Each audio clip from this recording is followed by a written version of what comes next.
Greetings, space travelers. Welcome home. You've just tuned your dial to Spaced Out Radio, the only place where you can own the night.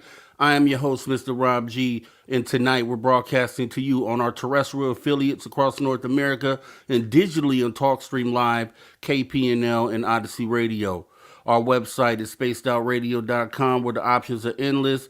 You can stay up to date with the SOR Newswire, rock out to some Bumblefoot, and so much more. We have an awesome show planned for you tonight. We have Preston Dennett that'll be stepping in the building here in just a moment, along with Dolly Saffron. We have some great conversation lined up for tonight, so should be pretty awesome.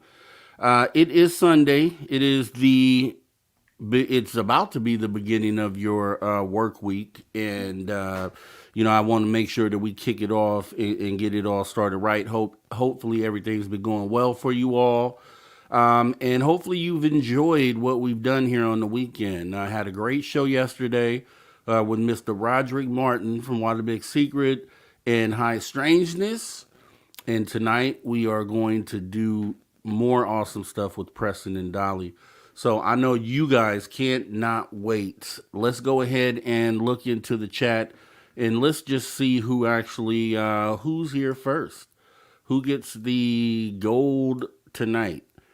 And it looks like it's actually Dino Bravo fan saying, hey there. Hey, Dino Bravo fan. Thank you so much for coming on in. You get the gold for the night. And looks like we got Race Fan coming on in with that silver, saying, hey, hello, Rob. And then we have Lightwalkers with the bronze saying, SOR Woo Friends. Hello, Rob. Hello there, Lightwalkers. Thank you so much for joining us. Who else do we got here coming on through the door? We have ANB or ANB, one of the two. Hello, everyone. Hello, right back to you. Definitely appreciate you coming on in. We have Nicola Perry Jr. Greetings and salutations all. Nicola Perry Jr., thank you for coming to After Hours tonight. We got Chris716 saying, what up? What up, Chris716? Thank you so much for coming on in. We got Tamothman. Hello, Woo Tribe. Hello, Tamothman. Thank you for joining us tonight. Appreciate you. Yeah, look at Brian Morgan. Thanks, Brian Morgan, for coming on in saying, nice. I didn't know there was a show tonight. Yeah, let me stop right there. First of all, thank you for coming on in, Brian Morgan.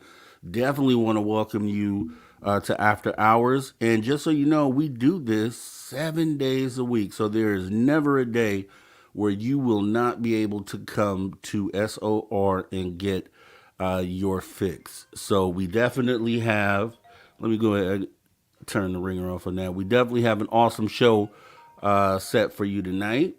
And they don't know I'm doing the show? Okay. So we have an awesome show for you tonight. So yeah, 7 days a week, Brian Morgan. We got Dave Scott, Monday through Friday, 9 p.m. to midnight Pacific time. And then you have the after hours, which is where you're at tonight. And we are Saturday and Sunday, 8 p.m. to 11 p.m. Pacific time. Always awesome things going on here. So we'd love to see you back. And yeah, I'll bring this one up too because you're right. Dang, Preston, you never take a day off, brother. And look, Preston is definitely a wealth of knowledge, and we'll be tapping into some of that tonight. And yes, he's definitely one of the hardest working people in this industry here, for sure. No doubt, hands down. So with that being said, let's go ahead and see who else we have here. We got Christine saying, yay, Preston Dennett. Hi, Dolly Saffron. Yes, it's going to be epic tonight. It's going to go down. We got Gaia Love 1 saying hello. Hello, Gaia Love 1. Thank you for coming on over to the after hours. Who else do we got? Let's see. Lars Jansen. Good morning, all. Good morning, Lars Jansen. Appreciate you coming on in. Let's see. T-Bone saying, MRG, how you be? Yes, T-Bone is in the building. Thank you for coming on in, T-Bone. Do appreciate you coming and hanging out with us tonight. Let's see. We got Poncho Zork. Thank you for coming on in, Poncho Zork, saying, Tomathman, hey, you. Let's see.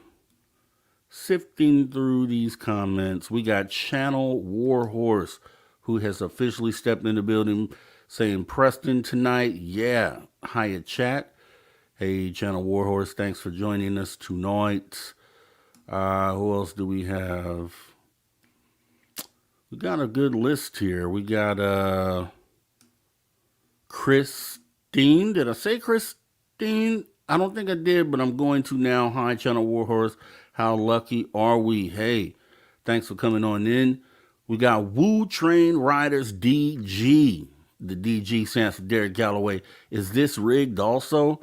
Crazy face emoji, worried emoji, don't really know emoji, and tight lip emoji. Okay, I got you, Derek Galloway. Let's go. We got Stargazer, who stepped in the building with the horns up, and we got the peace emoji. Thank you for coming on in, Stargazer. We do appreciate you. Let's see. We have Facebook user representing Indianapolis, where I have some relatives that live, saying Indianapolis is here. Wavy hand emoji. Thanks for coming on in, Facebook user. We appreciate you. Let's see. We have Kurt M. Official. Kurt M. Hi all. Appreciate you coming on in, Kurt M. We have Disideratum. Did I murder that or no? Thank you for coming on in, saying howdy, Mr. G. We do appreciate you. Thank you so much for coming on in. We have Paranormal Pixie Laura. Thank you for coming, Paranormal Pixie Laura, saying hi, everyone. Do appreciate you coming in. We got Little Camp 5-1 with the football talk, saying Chiefs headed to our fourth Super Bowl in 5 years. Congratulations to those Chiefs. And even though I don't really like those 49ers, congratulations to those guys too. I picked the Chiefs to win the Super Bowl, though, Little Camp 5-1, so I'm with you all the way. All the way.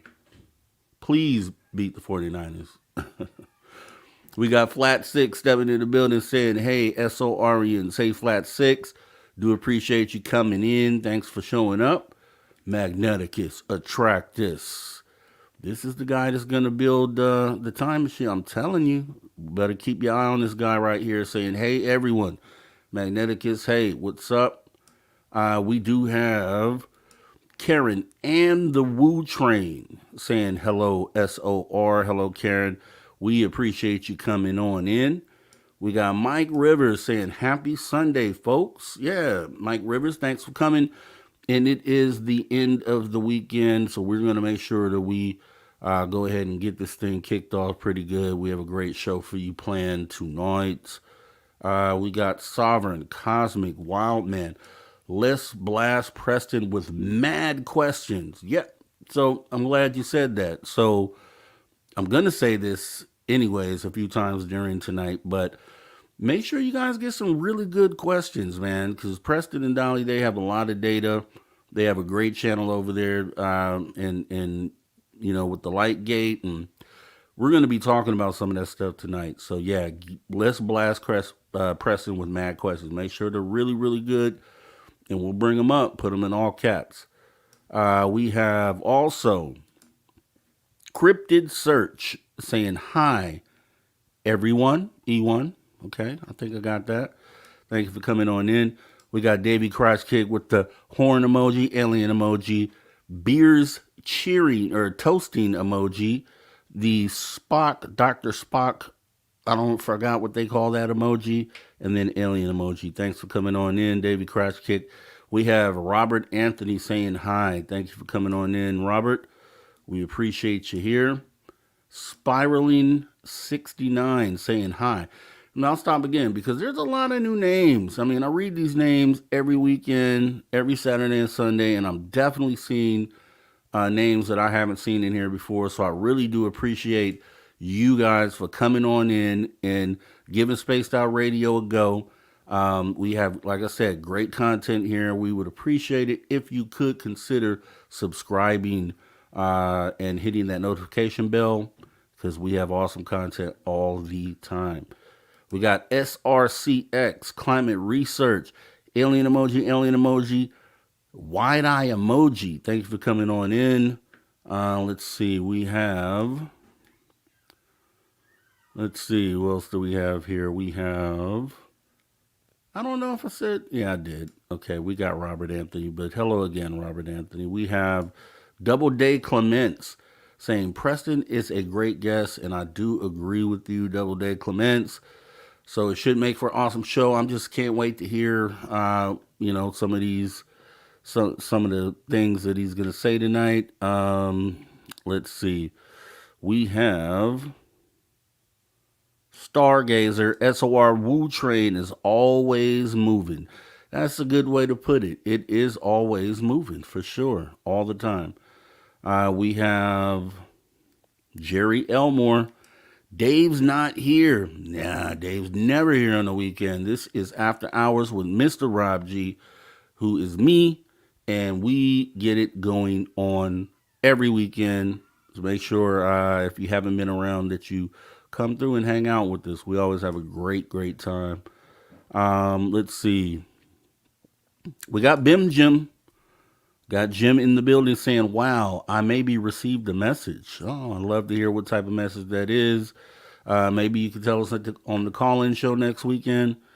Let's see. Okay, we got Sav asking a question. Oh, okay. Yeah. So Sav is already geared up. Sav is saying, Ron, let us know when it's time for questions so I can pile them on. And I know Sav has back to back a list of questions. So we'll have like a Sav segment where Sav just unloads 15 questions in a row. I got you, Sav, definitely. Who else do we have here? We have Raul Melendez. Thank you for coming on in, Raul. Happy Preston Dennett is here. Would not miss this for anything. We do appreciate that, definitely. We do appreciate it. I can't wait. It's always a great time with Preston and Dolly. Let's see. Doug Shelby. Just missed Jessica Cryptid Huntress show. And luckily I made it home in time for the After Hours suite. Yeah, and I just watched the Cryptid Huntress show, Jessica Jones. And yeah, it definitely was a great program. You may want to consider jumping into the Spaced Out Radio archives at a later time, youtube.com/Spaced Out Radio, and check it out. I think Cryptid 559 was there tonight, along with another guest. Who else do we have? Lex Diaz saying, yo, Lex Diaz, thank you for coming on in. We appreciate you. Almost down here to the bottom, we have M and M. MM or Eminem, either way. Hey from Anchorage, Alaska. Wow. Slava, Ukraine. Okay. Wow. Anchorage, Alaska, all the way up there. Okay. Definitely appreciate you coming on in. Please stay warm. I know it's got to be freezing. It's freezing here in California, so I know it's freezing in Alaska. Let's see. Who else do we have? I think that is it. Oh, we got Supernova saying hello, friends. Hello, Supernova. Thank you so much for coming on in. Almost. Oh, oh, wait. Deb from Sacramento saying, hey, sweet Rob G. Hey, Deb from Sacramento. Love it when you come through. Definitely appreciate you coming on in. Silent Listen saying, hey, y'all, just got in from another spectacular night of sky watching. Awesome. Man, I can't get enough of sky watching. And if you watch long enough, you're bound to see something, for sure. Let's see. Who else do we have? We got Super Crazy Movie Geek saying, what about me? Cry face emoji. Man, you are in the building, Super Crazy Movie Geek. And we do appreciate you coming on in, for sure. Deb from Sac says, smash that like button, and we would appreciate if you do that because it helps the algorithm and all those things of that nature. And it just really shows that you appreciated what we did. So we would appreciate if you hit that like button, if you don't mind. We have Cryptid Search saying, I heard about this show from Cryptid Hunters. Well, that's awesome. SOR is in self-promotion mode, and we all promote each other. It's all one family.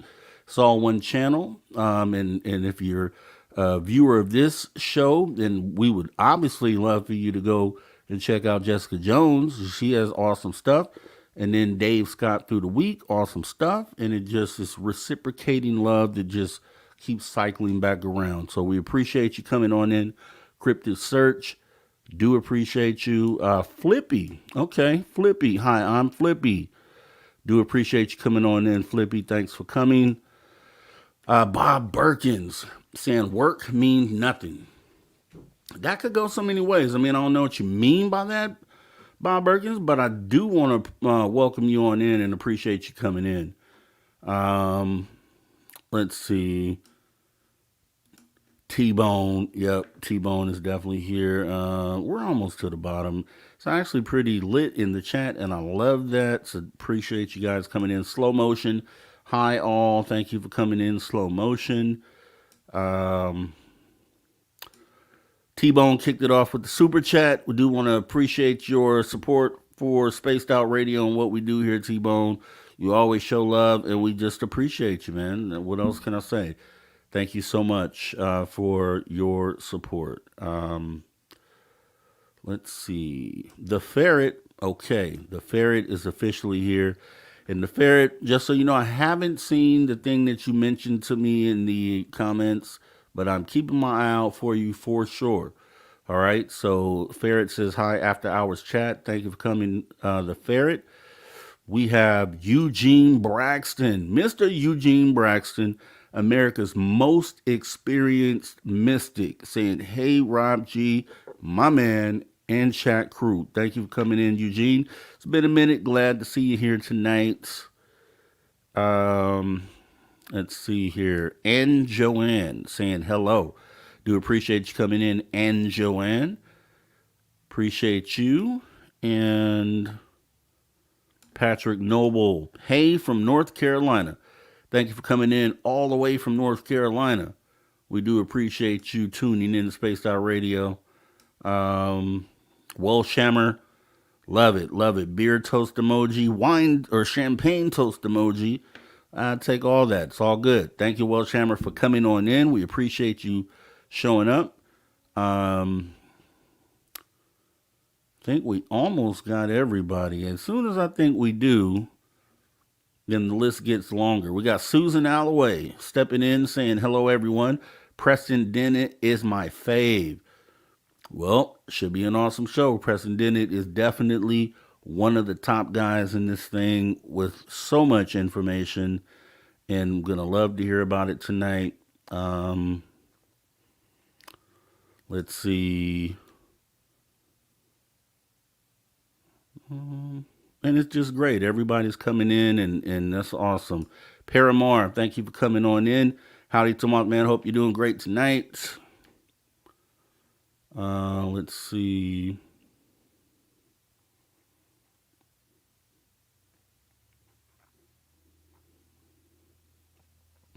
Yeah, yeah, almost there. I think that might be. As soon as I say that, though, then a new name pops up. Robert Lamoth Jr. See, exactly. Hi. Hey, Robert Lamoth Jr., thanks for coming on in. And the more the merrier, and that is it. Okay, we are current. Thank you all. Thank you all for coming on in tonight after hours and joining us tonight with our fantastic special guests that we have here tonight. So let's not delay this any further and let's go ahead and get our two guests of the night, our two special guests, because we're lucky enough to have two tonight, and that is going to be Mr. Preston Dennett and Miss Dolly Saffron. Let me go ahead and bring them both up here. And hello, everyone. How are you guys tonight? Good. How are you? Doing great, doing great. It's always a great time when we get you guys in here. It's always great. And I know everybody here wants to hear from you. So we're going to be digging into some stuff here. Preston, how have you been? Can't hear you, sweetie. Sorry about that. I was muted. That, hey, Yeah, doing really good. I've been typing furiously and just about finished with my latest book, Not From Here, yeah. Volume 5, which is going through its final proofing right now. So, yeah, I'm excited about that. Said not from here, volume 5. Okay. Yep. And I love it. And I'll tell you that's why I love going to your channel because every video could be the premise of a book.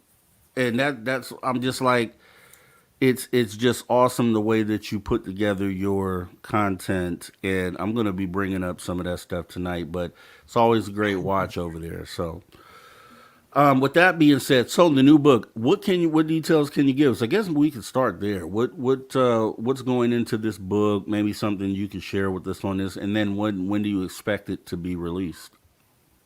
Well, it's continuing the theme of the previous books, which are all about the sort of strange and unusual outlying type of UFO cases, avenues of research that haven't been explored before, just things that are a little bit different from the run of the mill UFO stories. And it should be out, well, really hard to predict for sure. The artwork is being done right now. So I'm super excited to see what the cover is going to look like. Dolly helped me with that in terms of Mm, designing it, but it's out okay. with my sister in law, who's a professional artist. So I'm going to guess a month to 2 months. Not to 2 months. So, Okay. yeah, So everybody keep your eye out. Press it. What are you on? Book number 32 now? I think that's right. Yeah, Yeah, yeah, I yeah. think that's right.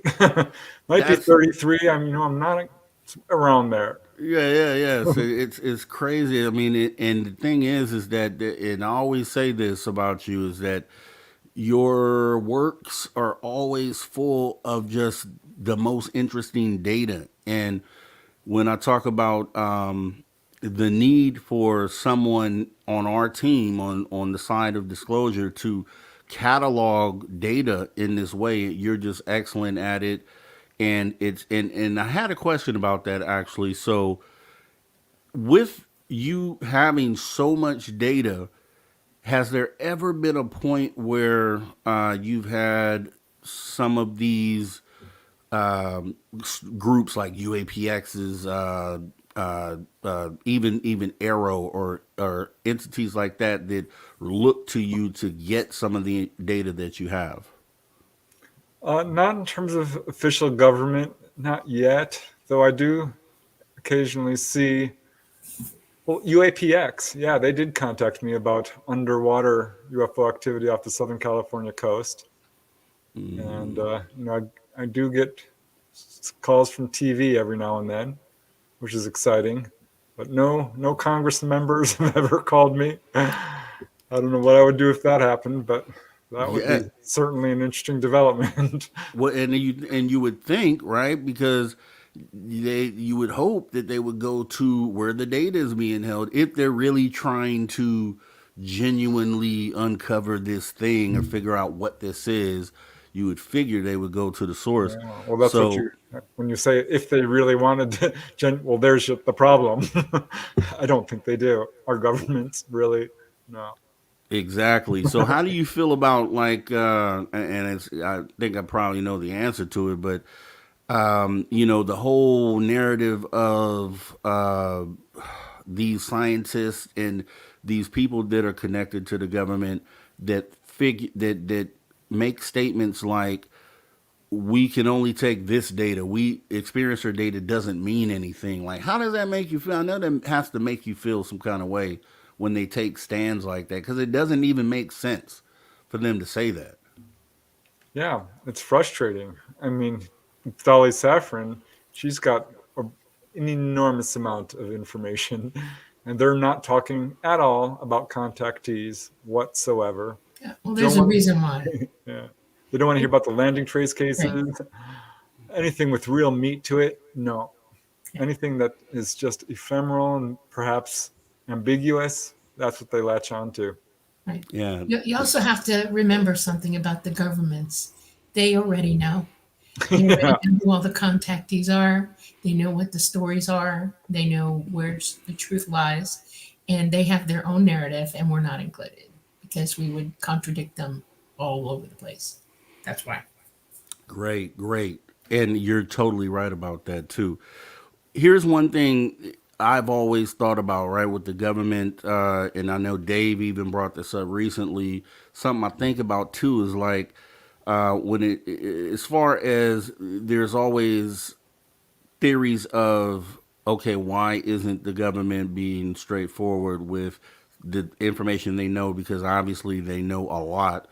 And one of the things I thought about was maybe the truth is going to bring on this ontological shock for everyone, and maybe potentially they have an idea of the fact that we are being abducted and taken. And you actually you've covered this, and you've pretty much covered every part of what we would talk about tonight. But you had UFO disappearances, because I am under the belief potentially that part of the shocking truth, or the thing that they say is somber, is maybe the fact that they aren't bringing, when they abduct us, they're not bringing some of us back. So I know you've talked or spoken about that. What is your view on that? well, there are a lot of missing people, missing 411, with David Paulides and all the other folks who are now looking into that. I think it's a real thing. I think there's probably a variety of causes, everything from runaways to human trafficking to people getting lost and what have you. And yeah, I think some people are being taken on board, consulting, visiting with the ETs, and electing to go live with them. I mean, I do have Mm, some of my own cases. I don't think it's a nefarious thing. I okay. think that this is something people choose to do. But I will say, I did interview a lady up in Maine who said if the ETs told her, if people should start disappearing from this planet, it's being done by us for the universal good. And when I interviewed Dolly, well, yeah, she was there when some people were taken on board and said, nope, I don't want to go back. Is that right, Dolly? Yes, absolutely. One of the people that I remember the most was a woman who was had a house fire, and she was going to die, and they pulled her out, and she was pretty badly burned by the time they got to her, and they healed her up and gave her a chance to get herself back together and understand what was going on and what they did and why they did it. And this took months, to accomplish for them with her because she was so badly burned. And they asked her, "We can bring you back, but it's going to be weird circumstances because they think you burned up in the house. They can't find you anywhere. You're gone to them." And she didn't have really family or anything, and she said, "Why can't I stay with you?" And they said, "That's okay with us if you want to come with us." And they told her where she would go and how she would live, and she was okay. Let's do it. So she went with them, and she just let everybody believe she had died in the fire, and they couldn't find her. Other circumstances, people sometimes contactees who know what's coming and they don't want to be here for it, they elect to leave early also, or they want to learn, they have a path and they want to follow it with them, and they'll take them as well. And then I would go. I would if they asked me. and then there are people I was who gonna are ask you. massively going to die all at one time, and ET will come in and scoop a lot of them up if they have the chance, just to give them a chance to keep living. And that's happened. Preston has a couple of those. And Yeah, there was a lady I interviewed, Pat Cates from Louisiana, who had an experience where she was taken on board and was rescuing all these people from this town in South America. And this is back in, let me see, 87 or 84, thereabouts, 86. But at any rate, she's, all these people were being pulled onto this craft. She was helping them do it. And this volcano explodes and sweeps over the town, buries it in mud, kills a lot of people. And next thing she remembers, she's waking up the next morning in her home in Louisiana. I'm shortening it a little bit. It was a pretty involved experience. But she was telling her friend, "I had one of my weird UFO dreams. This one is really unusual," and explained how she had participated in all of this. And her friend's like, "Turn on the TV, Pat. You need to look at the TV right now." Well, she did. And there was her, quote, UFO dream. Turned out the Nevado del Ruiz volcano had just exploded in Colombia. I've got the book on this case right back there somewhere. And 27,000 people were allegedly buried under this pyroclastic flow of mud and ice and debris. But some of them were clearly picked up because Pat Cates saw it happen and she participated. So yeah, she said probably 2,000-3,000 people who presumably are not being brought back. So that's, I think, happens a lot more than we realize. And individually, I've got some cases of individuals who chose to go live with the ETs, and they were declared missing persons by the police, still not found. And so you gave me some great to think about there, because when I'm thinking about it, I'm not thinking about the possibility, the fact that these people may have just agreed to go and said, "Hey, I don't want to come back here. Take me with you." And so that's actually pretty compelling when to think about, because yeah, okay, maybe some of these people just didn't want to come back. And I think you already said just a moment ago, but if it's you, and I guess Dolly for you too, if it's you get abducted and you have the choice, do you come back or do you go with them? well, I can. That's a real easy answer for me. I was given the chance not to be here, and I decided to stay because I wanted to bring their messages forward, and consider this my path. And so I grounded myself here for a while, and yeah, I was practically raised by them. I know where they are, what they do, and how they do it, and I would rather live with them than stay here. But it's more important. I'm from here too, and I want everybody to know the truth. So I stayed. But there are plenty more like me who have already optioned to leave and then come back at a certain time to help when Yeah, things get I rougher. think given the opportunity, I would. And I Yeah. will say, because I've heard this from many contactees, and when Dolly said it, I'm like, well, this doesn't surprise me. A time may come when there is an existential crisis, and the sky will fill with craft, and we will all be given this choice, or those of us who are, there to take the opportunity, will be given the choice to go with them. And when you see what's going on around you, if it's an existential crisis, meaning lots of tragedy going on around us, Mm-hmm. yeah, I think most people would say yes, let's get out of here. Ooh. It's a rescue. It's a worldwide rescue. Yeah, in that case, I would definitely have to say yes. But it's just, like a person like myself, not having any prior contact with beings directly, I would have to wonder. I'm like, well, who are these guys? And is it going to be okay when I go? And I'm just so used to Earth that I don't know if I would go. I don't know. I'm sure it's probably split 50-50 for people in the audience out there, but yeah, if stuff was hitting the fan here, then I would definitely say let's go, for sure. So there's no doubt Yeah. about Well, that. either way, I mean, we're immortal beings. So death is not what people think it is. We're going to be fine one way or the other. Right. So, And I have a clue for you. If you see a craft come down and somebody like me opens the door and says, "Get on now," this is your chance to get out of here before really bad things start happening. Would you take it if you saw me?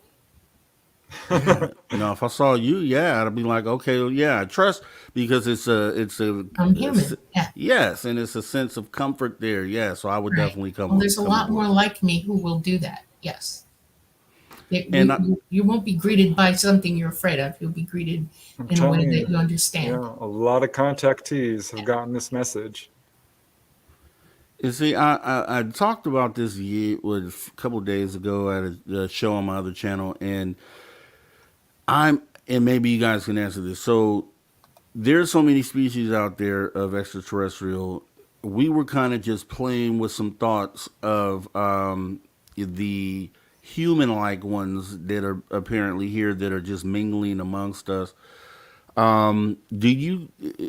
And I'm pretty sure you may. I mean, you're more versed in this than I am.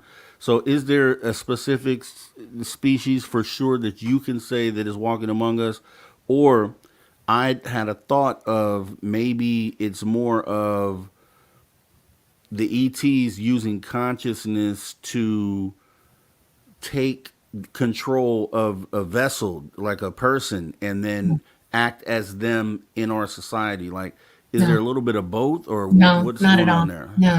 No. We're all autonomous beings, and so are they. We're also related to them. If you have DNA, you're related to ET. Absolutely related to them. They're all humanoid. They all have hands, feet, eyes, nose, mouth. They eat, they drink, they sleep, they go to the bathroom, they have children. We're all related.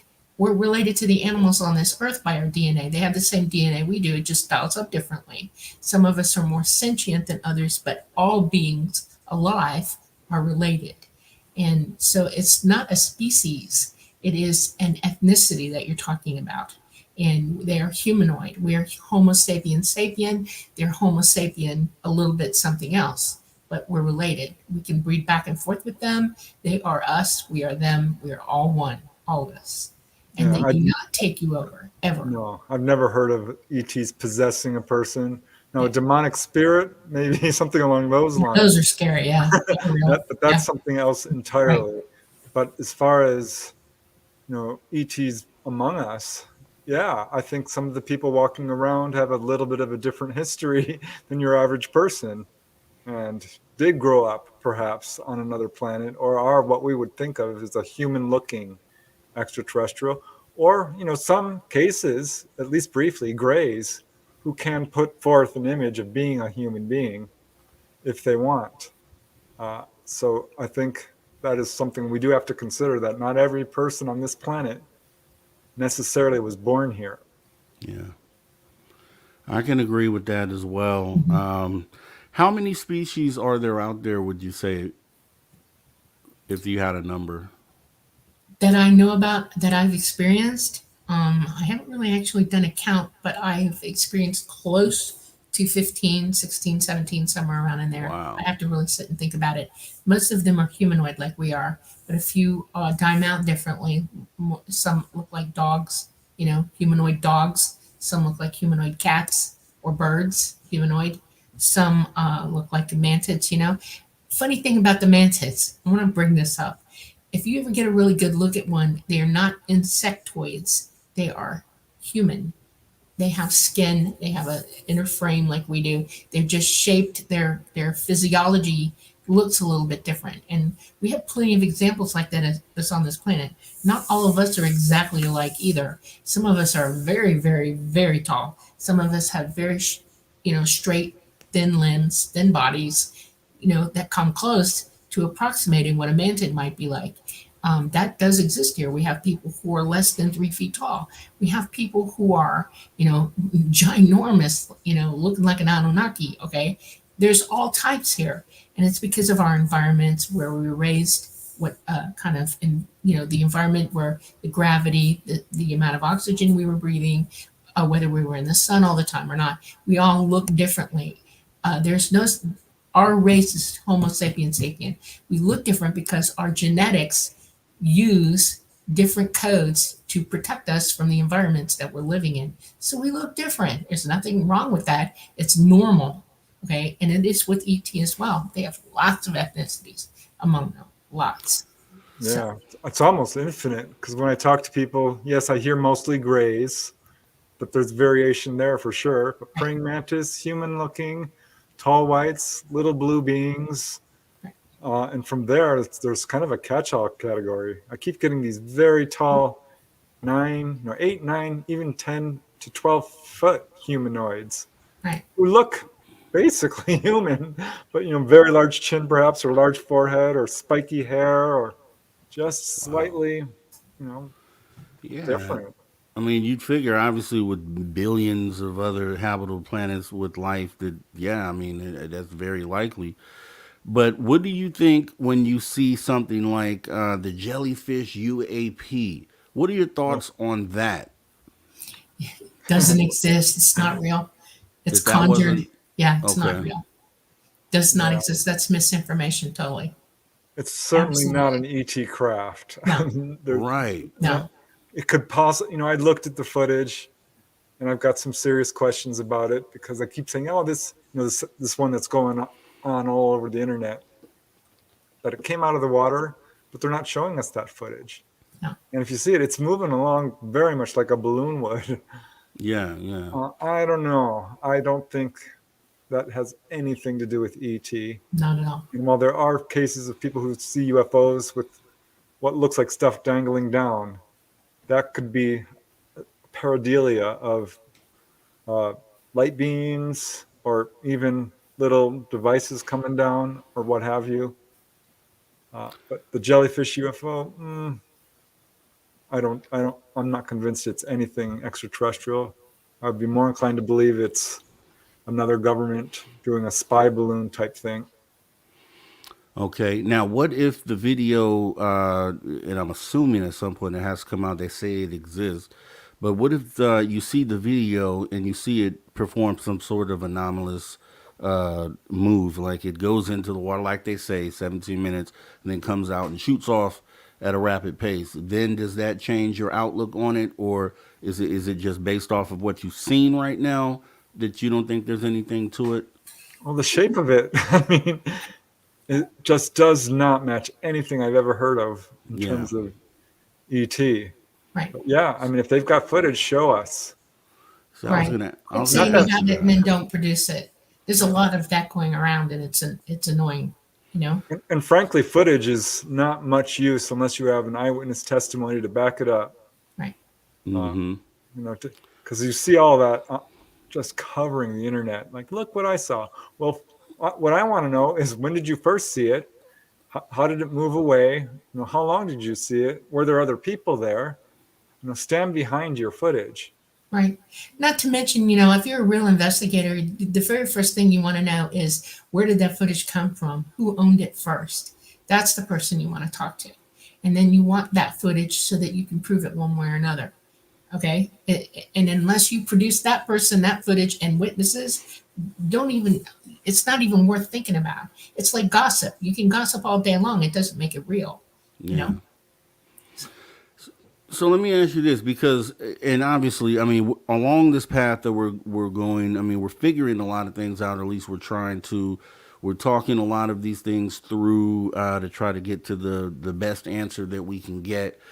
And I'm just gonna throw this out there, and that maybe you can relate this to, because with your extensive research on just various things here, do you feel, is there a part of this phenomena that to where these things we see, I'll just use jellyfish UAP for, just say that thing is something anomalous. Are you seeing, because from my own sighting, and then with that and a couple of other examples, there are times that it feels like that these things that we're seeing are not craft, like you stated, but more like living things. Like, are there cases that you've researched where instead of craft, you're seeing potentially something living or biological, similar to what they portrayed in the movie Nope, right? With these ships that are actually living things. Have there been cases like that? Anything you might be able to tell us about? Not like an animal or anything like that. Yeah. But it's a trick question because this was something I ran into very early. Contactees would tell me, like, I felt like this UFO was alive while looking at, it's clearly a craft, and being taken on board and touching the side of it and feeling like, gosh, this feels like a living being, or communicating with it in some extent. And that I kept running across. And so I was so happy when I met Dolly, and she's like, well, to a certain extent, that is correct. They are partly biological, they are embodied. So yes, they are in essence alive, but Yeah. not quite in the way we think of it. Right.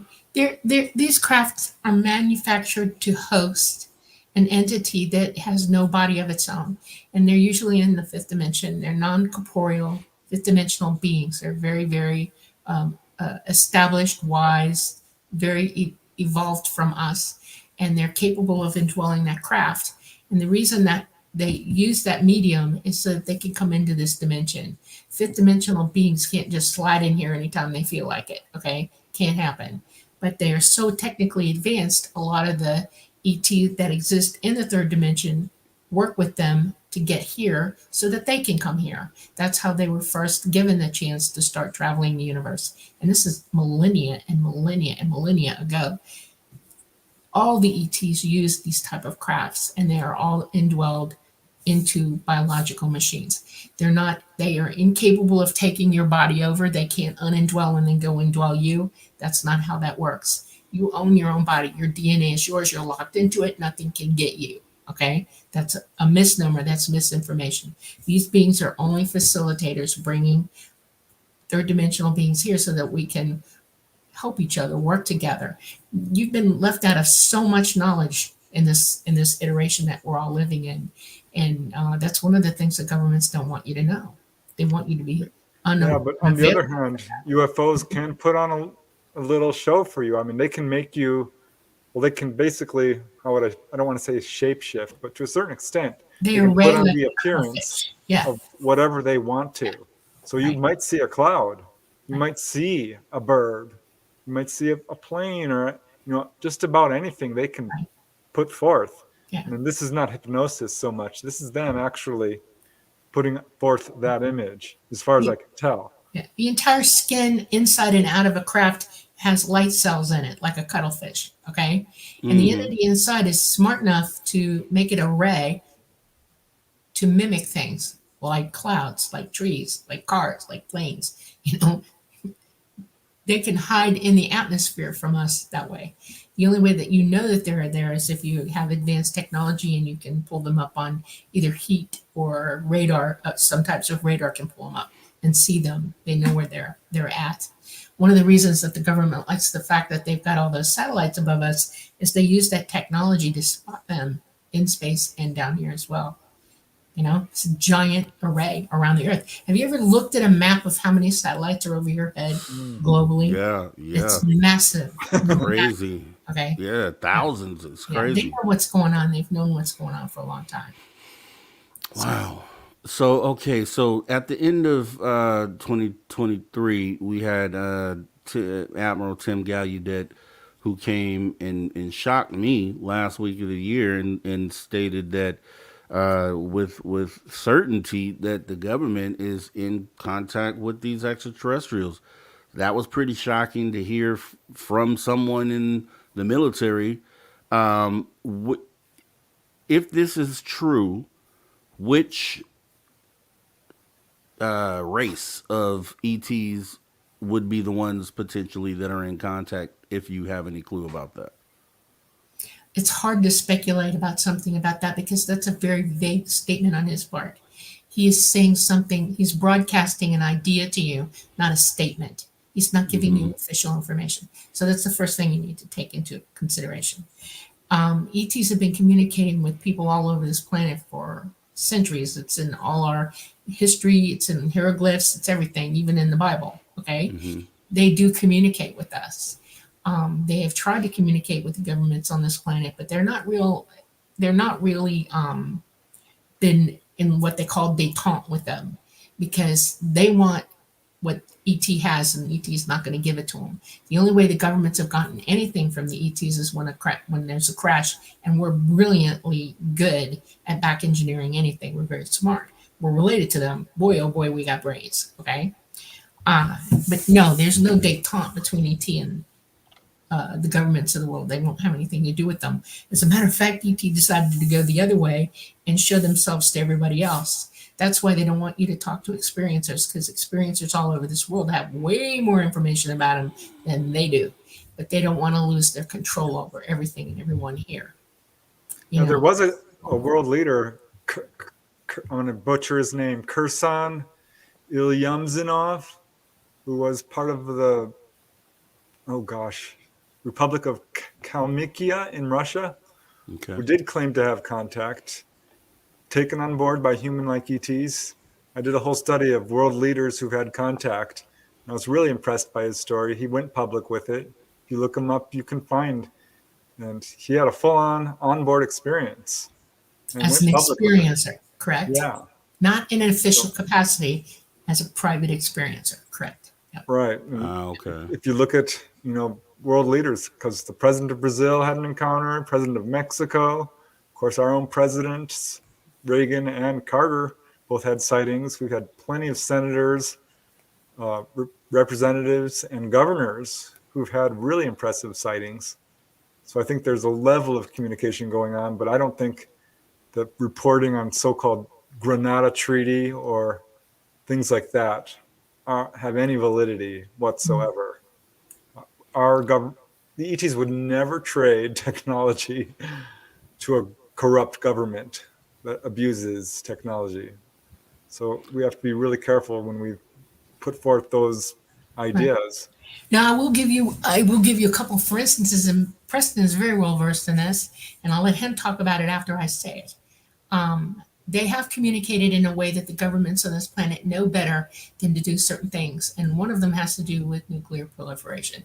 They have shown them, and the United States is not the only country in this planet where they've shut down silos and turned them off. Deliberately shown them, don't do it. Okay, that's a form of communication that's absolute. There's no brainer in this one. If I can turn your missiles off and keep turning them off and break all your fail safes, you need to think about what you're doing. That is a clear message, correct?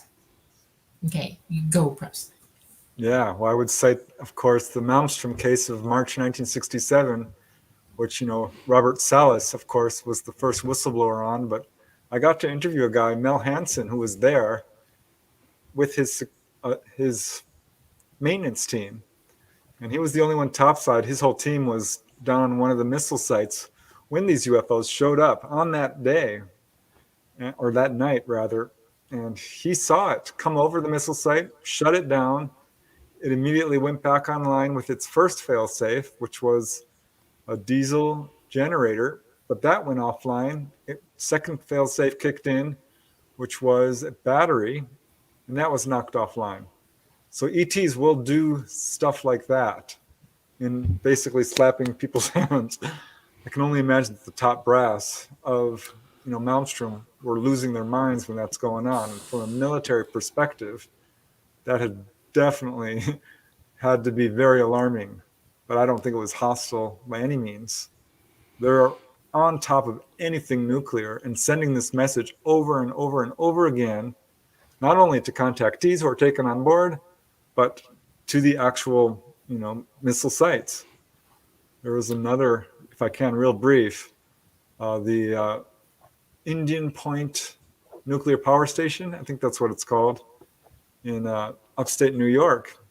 Philip Imbrogno did a whole chapter on this in one of his books about the Hudson Valley Wave.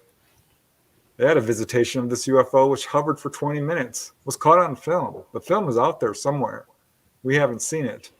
But they checked the power plant that this craft was hovering over and found it had a crack or a fault in it. So I think that's the message there. Like, this is dangerous. You need to look at this. And I've got personal cases of this. They're very concerned about our use of nuclear material, and they are communicating that. And when I look at it's obviously the face explanation of why they may be visiting these nuclear sites, and the general idea is that it's they're trying to tell us not to use nuclear weapons. So when we go back, I mean, obviously these things have been here for a while. So the questions I have would be, as far as the nuclear and just atomic situation goes, is that some questions that I had was like, okay, I could see them coming here to tell us no nukes, because nukes are obviously bad, they'll end the planet.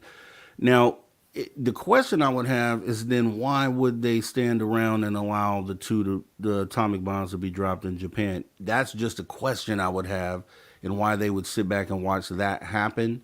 And it kind of makes me feel more like they may have intentions on, I mean, maybe you can clear this up, intentions on containing us here, not wanting the nuclear weapons that we have to be taken out of this planet or off world. I think that is a concern. But I asked Dolly about that. All right, I got an answer. You got an answer. Here it comes. We're autonomous. We're here together on this planet. We're supposed to be working together to evolve. Okay? Mm-hmm. And every problem that's here, we created. It's our fault. Mm-hmm. They do not want us to destroy ourselves. That's the last thing they want. Nuclear bombs can go through dimensional space. Wherever you set one off, it's ripping through space dimensionally. Okay? So there are lots more things suffering as a result. That's your karma. It's the whole planet's karma. We're all responsible for that. Now, here's another thing I want you to think about. It's in your statement. If they can turn it all off, what makes you think they're afraid of you sending it to space? Okay? Think this one through. It doesn't matter a whit whether you send it to space or not. If they want to take it out, they will. And they can. Mm-hmm. And they have. Because we've got lots of stuff up there already that you don't know is there. And they're doing it every day. Right. Don't mess around with this in your head. Don't take the negative approach to this. They're not the ones with the problem. We are. Period. Yeah, and I think when it comes to things like Hiroshima and Nagasaki, well, what would have happened if they had stopped that? How would have that been perceived? Would we have learned about the dangers of nuclear war and this sort of thing? We are making our own bed. It's up to us to solve our own problems. They've said it over and over again. I've got case after case after case of it, not only of my own, but from other researchers across the world. Mm-hmm. People have said, why don't you just come down? And over again, they say, we can't. It's up to you to solve your own problems. You are in a much better position than we are. That's what they will tell you. Ah, man, it's a slippery slope, man, because I for sure there's this thing, we haven't figured this thing completely out. And there's still unanswered questions that apply to the phenomena. And, there will come a day, which will be the day that we have our confirmation for everyone on the globe, that we will at that moment find out the true intent of these ETs. But what we're going to do real quick is right now we're running into a break. So, ladies and gentlemen, we're going to go ahead and pause for the cause and take our first break of the night. And then we'll be right back in hour number 2 with our fantastic guests, Preston Dennett and Dolly Saffron. We will be right back.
Yes, welcome back to Spaced Out Radio after hour number 2 with me, your host, Mr. Rob G. As we go ahead and jump back in with our guest for the night, Mr. Preston Dennett and Dolly Saffron. So, just wanted to go ahead and jump into some things here. So, okay, we talked about the nuclear aspect of this. You have a video. I think you did this over a year ago, titled "Saved by Aliens." Right, 12 benevolent encounters. So 12 awesome, great encounters. Could you kind of go over some of those? Because the general consensus is they're here to protect us and save us. But could you talk specifically about some of those encounters you covered? Yeah, well, one that comes to mind from that particular episode video involved a gentleman who went snowmobiling in this town in, I believe it was Montana, which is, I forget the name of the town, honestly, but it's known as the snowiest place in the United States. It's this little town where everyone who wants to do major snowmobiling goes. And he's snowmobiling along and is getting ready to head home when a UFO appears ahead of him. He's like, well, that's odd. And he starts following it. And it leads him to this group of people who had gotten lost in this blizzard because it was majorly blizzarding. It was a complete whiteout. The only reason he wasn't lost is because he knew the area super well. And he followed this UFO and came upon 3 people who were in a state of hypothermia at this point. And at that point, the UFO left, and he was able to guide these 3 people home, or to safety, I should say. And that's one of, there's many, many cases like that. I think there was another case from that same collection, which took place in Vietnam, actually, during the Vietnam War, where a group of soldiers had become trapped by the enemy, the Viet Cong, I think it was, and were looking at, a bad situation. And that's when a UFO dropped down right over them and scared off the other, the Viet Cong, and they were able to get to safety. So I don't know if you would classify that as a rescue or not, but that's how they certainly perceived it. Yeah. So I have to respect that because this was their experience.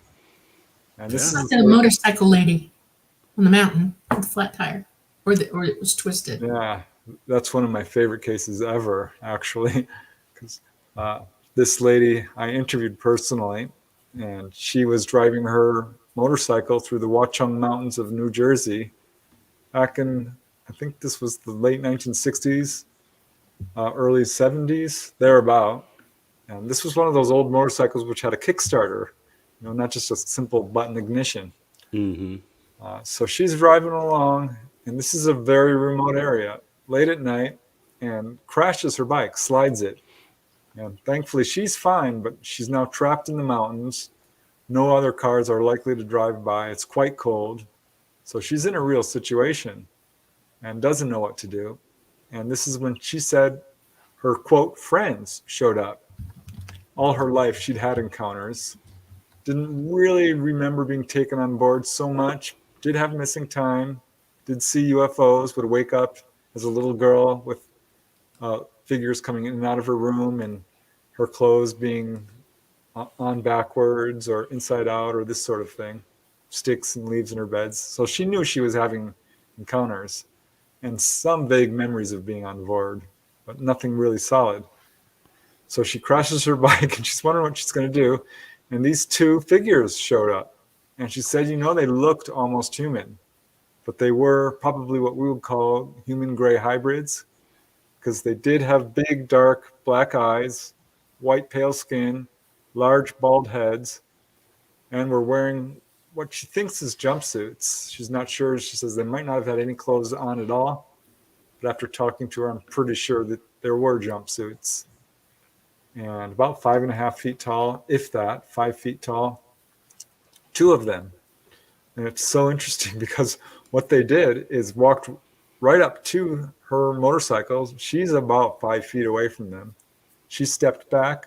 One lifted up the motorcycle. The other looked at her and cautioned her to just stay where she was. And this first one bent down and started working with the motorcycle.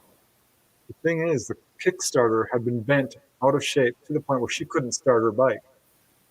So it fixed that manually with its hand. She did not see any tools.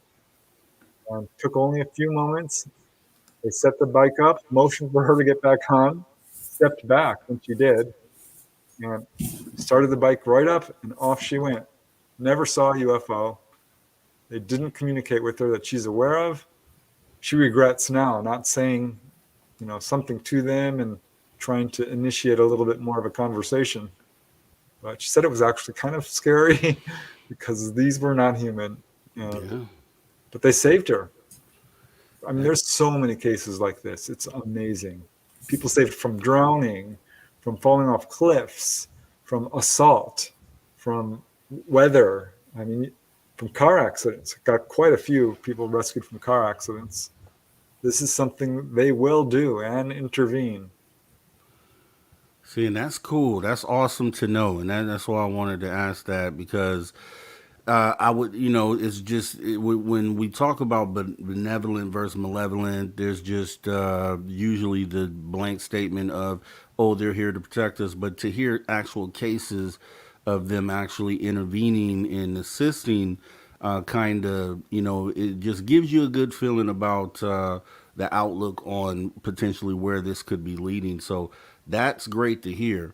Now, I did a show the other day on my own channel about why are they here? Just kind of spitballing with the audience and just trying to figure out, just looking at some common sense sort of logic things and just looking at the Earth just in general, and how we all know that 95% of our oceans haven't are unexplored.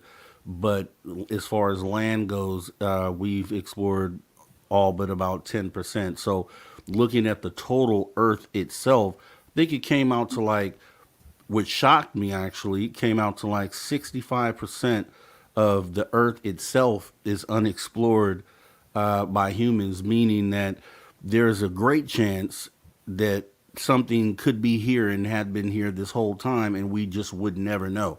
We haven't even explored 50% of the planet that we live on.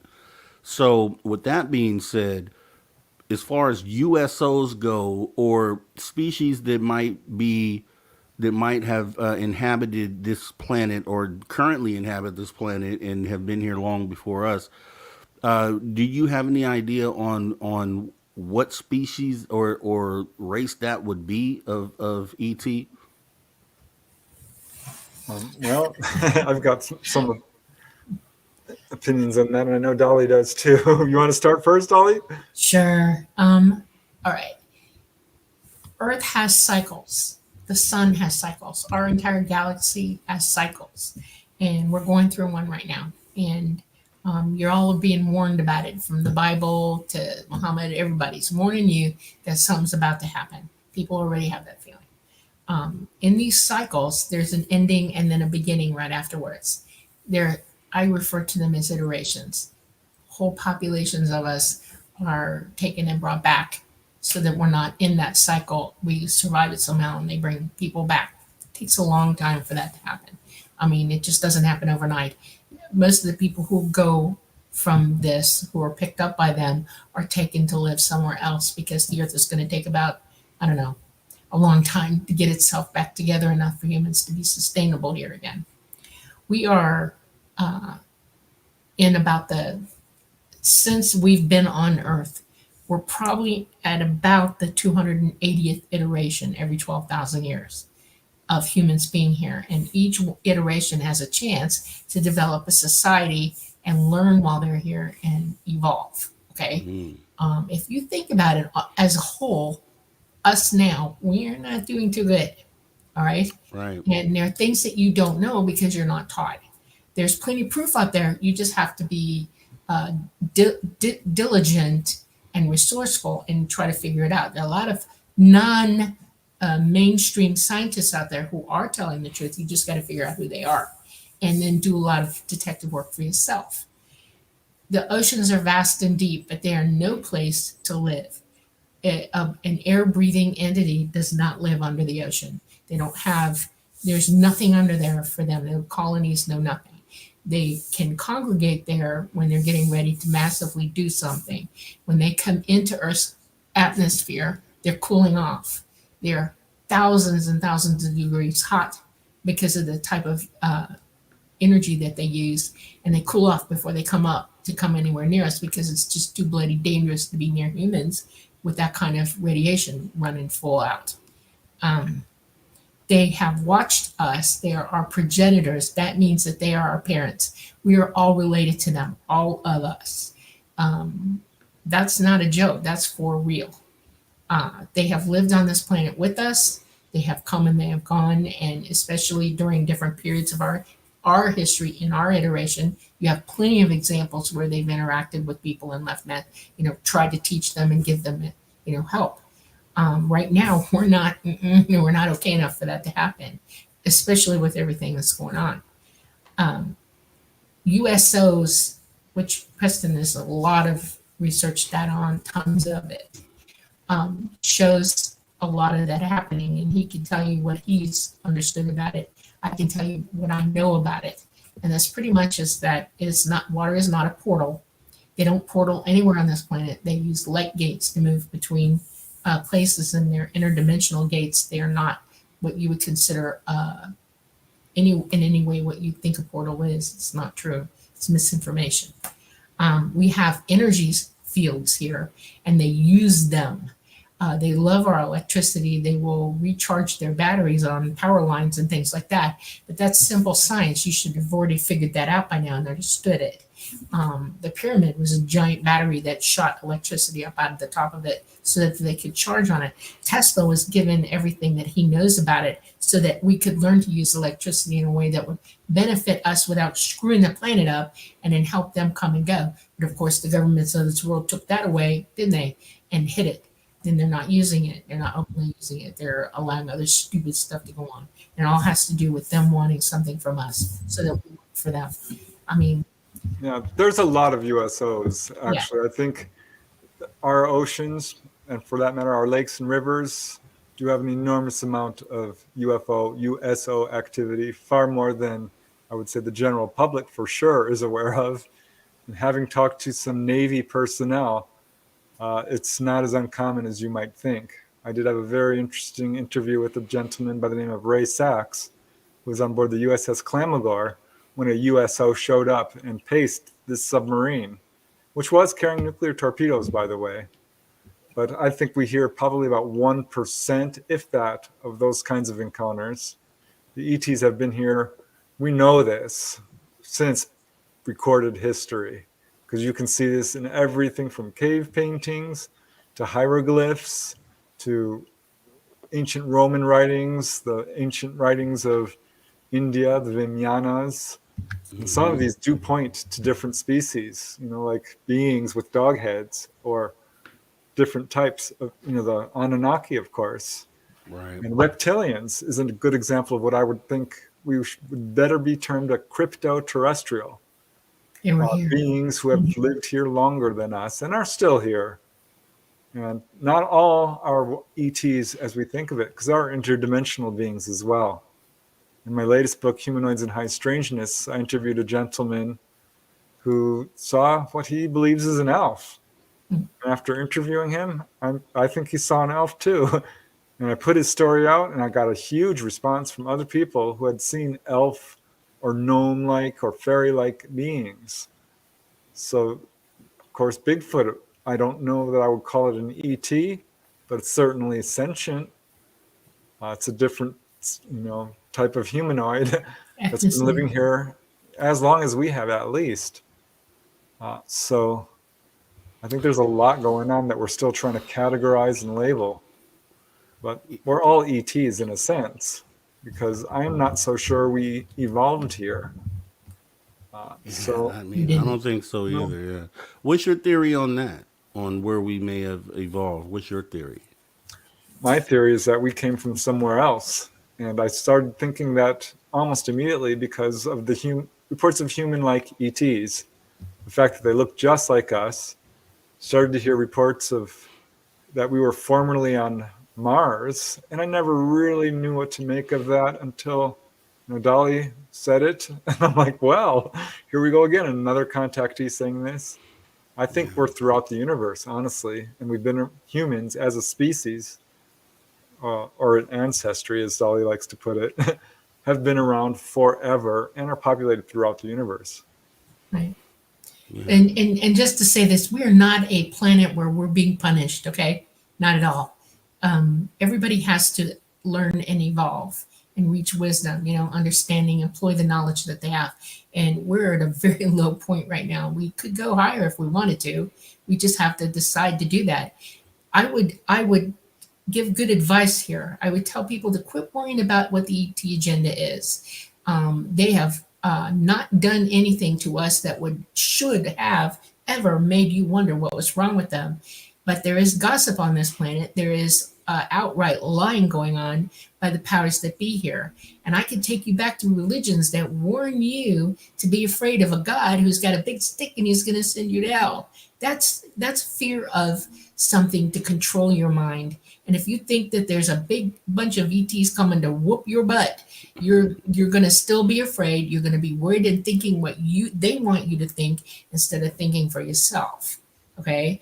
And in essence, they've made everybody here mental slaves to them. And we need to stop now. We know what the ET agenda is. If you look at all the researchers and you collate all the contactee cases, it's pretty clear. It's 4 or 5 main goals that the ETs have. One is to absolutely announce their presence. And I say that because of the huge waves of sightings that have occurred all over the planet, the hundreds of schoolyard encounters, the hundreds of encounters over drive-in theaters, the sightings to small groups of people, to large groups of people. That is one thing that they want people to know, is we're not alone. A second would be people are taken on board and given a physical checkup. This is the single most common reported onboard experience. And what is going on there? Yeah, they're collecting genetic material, but it's more than that.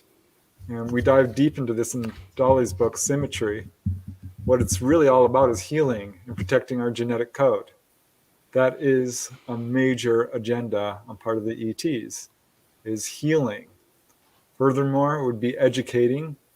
They will take you down to the engine room and tell you, this is how we fly our craft. There are other energy sources. You don't need to use fossil fuels. They will actually guide you in your own life path. So teaching is absolutely one of their goals. Another would be warning. And if you have a conversation with ETs beyond, don't be afraid, you're going to be okay, there's no reason to fear, no harm will come to you, they will tell you that we are on the wrong path. They'll warn you about nuclear proliferation, 1, war and aggression, 2, greed and corruption, pollution, and the destruction of the environment. That's what they're concerned about. And beyond that, I'd say the other main agenda is waking us up to who we are and our own abilities. They're dead set on this, trying to get people to use telepathy, their intuition, to practice astral projection, mediumship, hands-on healing, all the things we can do, levitation. I mean, we can do crazy stuff. And ETs are doing it. A lot of what people think is technology is not necessarily technology. ETs walking through walls and levitating and things like this. This is what they are trying to do. And, this is what my research has found. And I would point to John Mack and Barbara Lamb and Ray Hernandez and Edith Fiore and a bunch of other researchers out there. Timothy Good, I like his stuff. Some researchers I think are very fear-based. And I understand that. It can be scary, but I don't think they're here to take over. Right. I would like to make a point here. Yeah, okay? definitely. Our governments all over the world are employing psychic ability. They have people who can remote view, and they use it against us. They have people who are psychic and can hear things and know things before anybody else does. If they're using and employing it, has it not dawned on anybody that we're giving them the ability over us to do something that we have the ability to do as well? They're hiding the truth from us, and that's a big deal. We don't know what the truth is. You don't know it because you're not using your psychic abilities. If you did, you would know the truth, literally know the truth. And that's what ET means by wake up. We want you to wake up to your abilities so that you will know the truth, period. Exactly that. Okay. And then everything else will come into view to you, and you'll be able to see the forest for the trees at that point, because there's so much going around on everybody, and there's so much being talked about that nobody can zero in on the point or the true messages from them and what they mean to us. It's not what their agenda is against us. It's what do they mean to us? What do we mean to them? You need to be asking those questions, because nothing in the history has talked about them slaying people or attacking anybody or causing any problems. And yet they watch over us, they do things for us, they help us, and we're not recognizing that at all. We're not taking that into account at all. And Boy, the world would be so different if we were all telepathic. Yeah. Just imagine what that would be like. We could really start electing leaders who have our best interests in mind. Right. Yeah, I'm with you on that, because I'm totally with you on that, and I know that there's I do feel that they are waiting for the moment that we all wake up and unlock these abilities that we have. Before I ask this next question, I do want to talk to the audience and let you guys know that you guys can start throwing those questions in. I've already compiled a bunch of them, because Sav came through like he always definitely does. So I got a list of questions, but any further questions, definitely put them in caps so we can go ahead and ask them. Now, with that being said, so yeah, I'm with you, and I totally feel like the process that we're going through, even though there's a lot of people that get hung up with the government wanting to be the mediator or the facilitator in this process, that they really don't have any power or authority in this is really the ET show, and it's up to them when they will show themselves to all of us at one time. So with that being said, because they've been kicking around, I'm sure you've heard the term, the controlled versus catastrophic disclosure.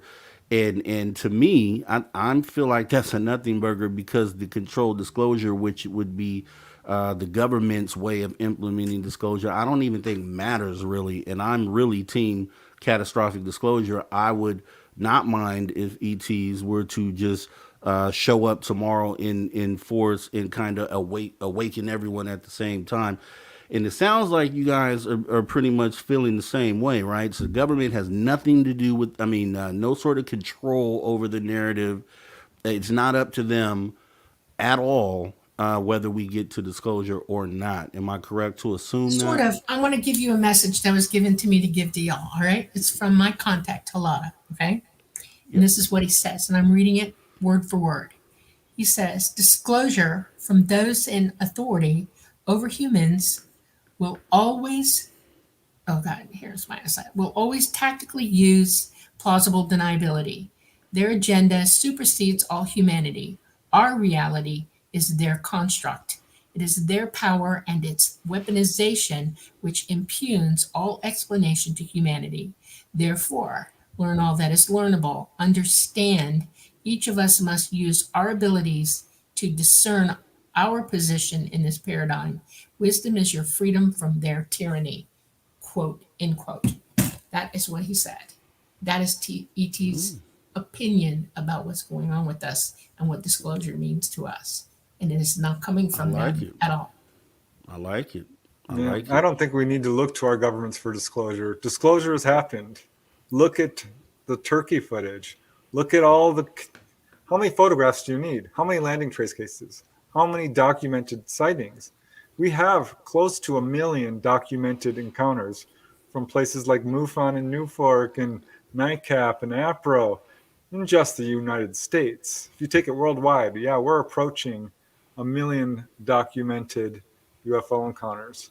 Disclosure has happened. The evidence is there, no doubt. I don't think we need to look to our governments, because I don't think that they have any intention of ever disclosing. And the ETs have certainly done their part. It's really up to us to think critically about all the evidence that's out there and look to the contactees, not the governments. I don't, I hate to say it, I just don't trust them. I just don't. Yeah, I'm with you on that too. And this is what I said because, like I said, I did a show on why they're here, and I really what I wanted to do was talk to skeptics and kind of show them that hey, we've already had these moments that you can consider disclosure. They're already there, and kind of went through some of those moments, and and pointed out some cases that would be considered almost 99.9% proof that this is a real thing and is what is really happening. And I feel like we've already had the White House, the UFO on the White House lawn moment with like Phoenix Lights and Ariel School and Westall School and cases like that where it's been pretty much you might as well say proven that these events happened. So really, I think with the government's whole thing about what they are trying to do, they're not really holding back information per se.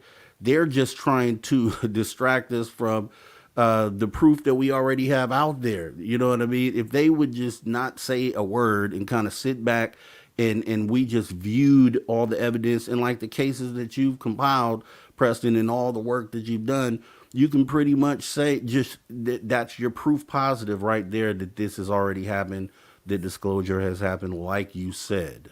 So, Yeah, I don't think if they were to show up that people would freak out as much as our governments would like us to believe. I think most people already believe that it's a real thing going on. People definitely. would take it right in stride. Like, look, there they are. I told you. I've seen them before. Definitely. And what we're going to do, because I have a stack of questions here, let me go ahead and jump into this first one. Looks like let me start with Sav because he has a few in here. Actually, a handful. Okay, so let's start with this one. Sovereign Cosmic Wildman, you covered a case where a lake monster reappeared at a lake where it previously been dry. Do you think it's coming from underground or is it a water the portal? Yeah, I think there's a couple of them in California. Lake Elsinore at one point completely dried up, but people reported seeing Elsie, a snake-like lake monster, there after this lake was replenished. I've got a couple of theories about that. I think it's possible that perhaps there were eggs or something laid in the sand. I mean, I don't know. I don't think so much it's a portal. Could very well be that there's underground caverns connecting some of this stuff. I don't know. Perhaps a UFO came down and dropped a being in the lake. I can't discount that. Dolly probably has some opinions about that.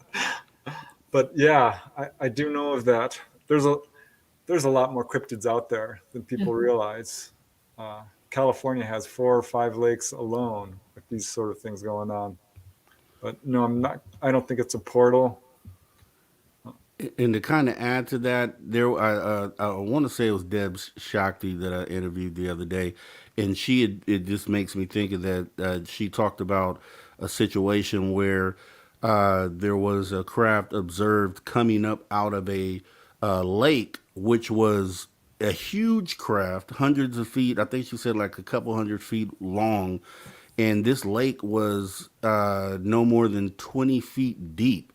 So it was just a question of obviously it wasn't just sitting in the lake.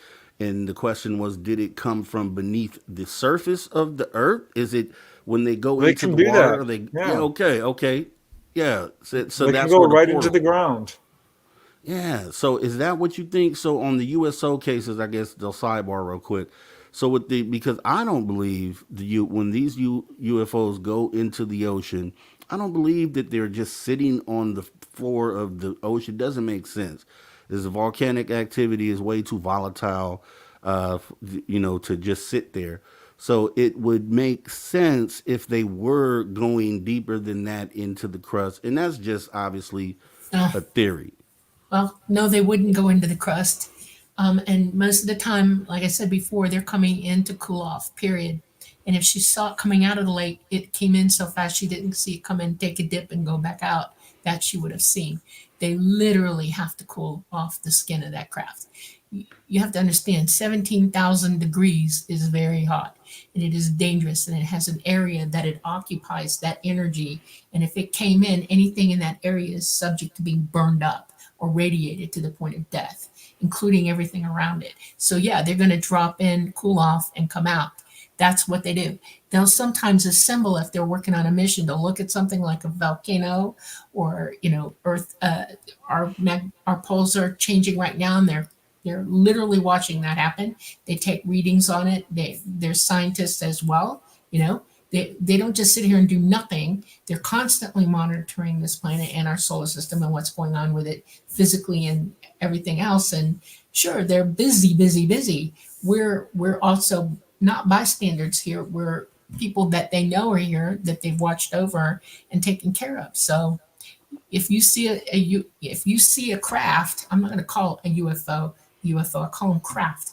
If you see an extraterrestrial craft coming in or leaving the water, there's a reason for it. There's either something down there that they're monitoring, or they've come down to cool off and take off. Going into the Earth's mantle is not a good idea for them either. It's not a really good idea. Well, they can go into volcanoes too. Yes, they can go through real quick. Yes, they can. And they monitor them that way. But not to go into the mantle. The electromagnetic fields down there are a bit much. When a field on the surface of the Earth goes haywire or wacky, it can cause them to crash. Why would they put themselves in that danger by going down into the crust? If you understand magnetism and mathematics and understand the mechanics of all this, then you get an idea of where they can and cannot go and why. And one of them is they're not going into the mantle of the Earth. They do not at all. Well, maybe not terribly deep, but there are quite a few cases where they do go into the ground. They can go through mountains as well. Yeah. Okay. Or through trees. Right. Or if they're in an through a person's mode, house even. They can go through almost anything, but they're not going into the mantle of the Earth. They do not at all. Okay. And we have Sovereign Cosmic Wildman asking, saying, you covered a case on a Malibu beach where a group of people encountered ETs on the beach. Also one in Carpinteria and more cases. Are there any more cases like this in SoCal? Oh gosh, on the beach? I know, not that I can think of immediately offhand. I'm sure there are. I know the cases he's thinking of. There was one where there was a whole party of people. ETs came on the beach and were walking through a crowd of people. Most people didn't remember it, but it was a human-like ETs.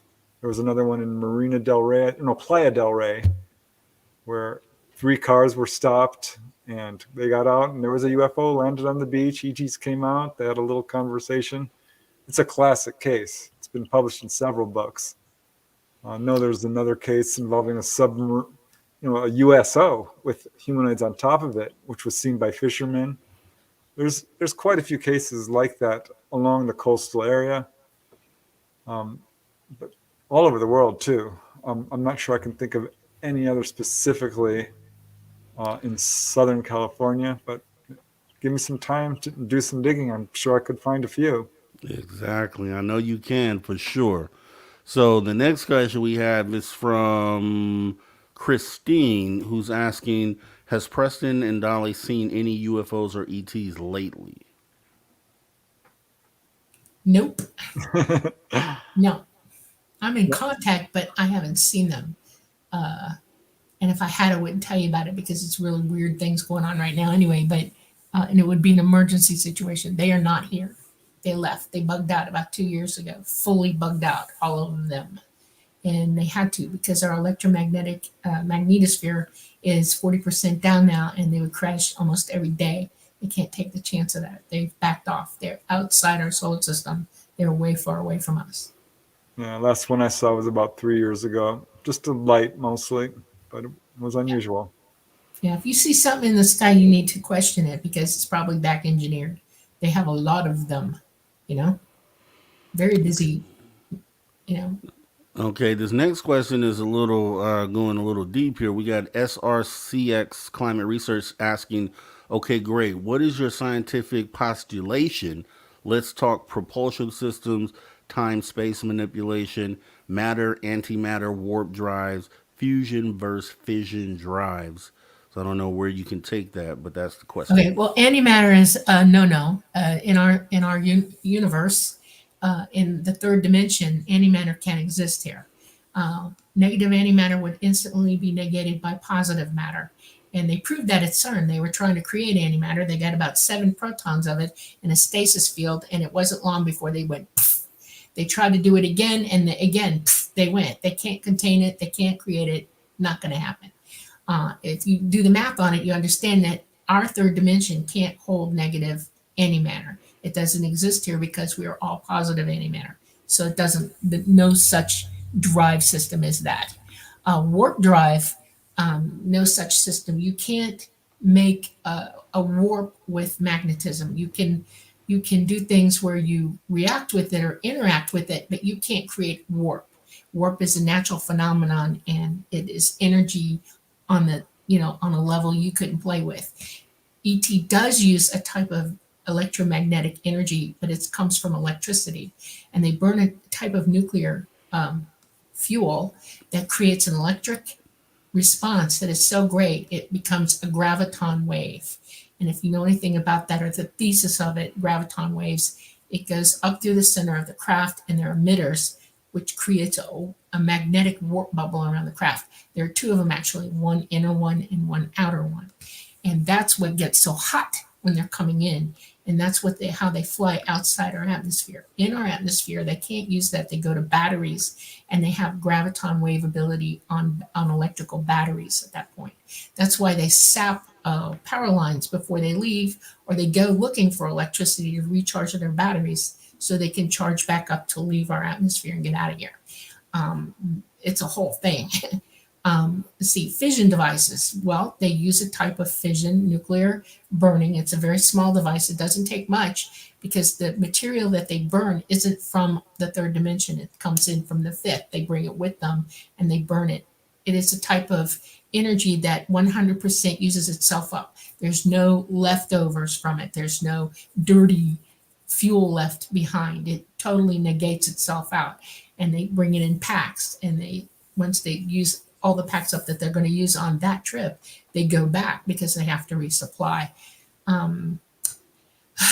There's no doubt our governments have reverse engineered ET tech to a certain degree in terms of using anti-gravity abilities. I don't think we have the abilities that the ETs do by any stretch of the imagination. They have a version of it. They have small capabilities with it. It is not the same technology at all. All right. And there's a couple more questions that had come through that I almost missed. Let me grab these real quick here. Okay. Next question is from Sovereign Cosmic Wildman asking, can you explain how UFOs cause car accidents on the highways, and why is abductions out of cars being suppressed? Well, I would first say that when someone has a car accident in association with a UFO, it's because they're not paying attention and they are perhaps distracted. I don't think UFOs are intentionally causing car accidents. I personally have never read or interviewed anyone who's said that, but all UFO information is being suppressed by our governments. And yes, people are lifted up in their cars all the time. There's a bunch of cases of that. ETs can lift you right out of your seat or take the whole car and plop it inside the craft. And our governments will not discuss direct contact, cases of direct contact. It's being suppressed. It's a real problem. But no, I don't think UFOs are causing intentionally car accidents. The opposite. I've got case after case after case of them preventing car accidents.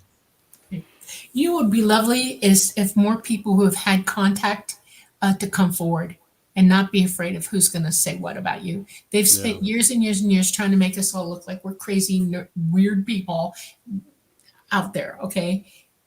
We know it's real now because they've admitted it. That's time for us to, put the saddle on the horse and gallop into the reality place. Everybody speak up. Say what you know. Absolutely know yourself. Don't worry about what anybody else says. If you've got truth, speak it. Use your mouth. Say something.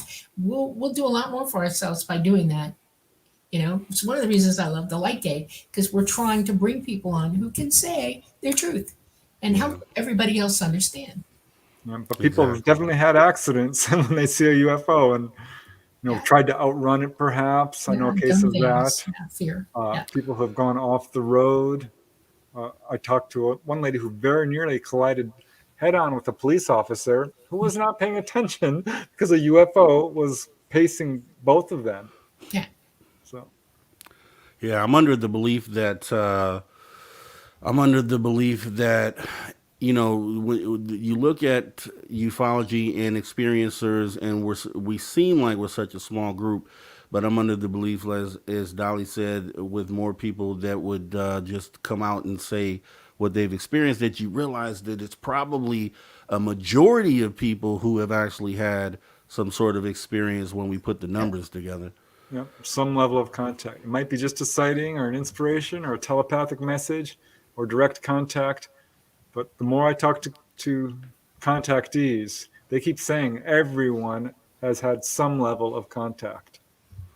Yeah, that's gonna be awesome. Let me see. We have let's get Paramarv in here. Paramarv is asking, have either of you looked into the 5.5 minute alien broadcast, The Voice of Grandma, that interrupted a news show on live TV in the UK in November 1977?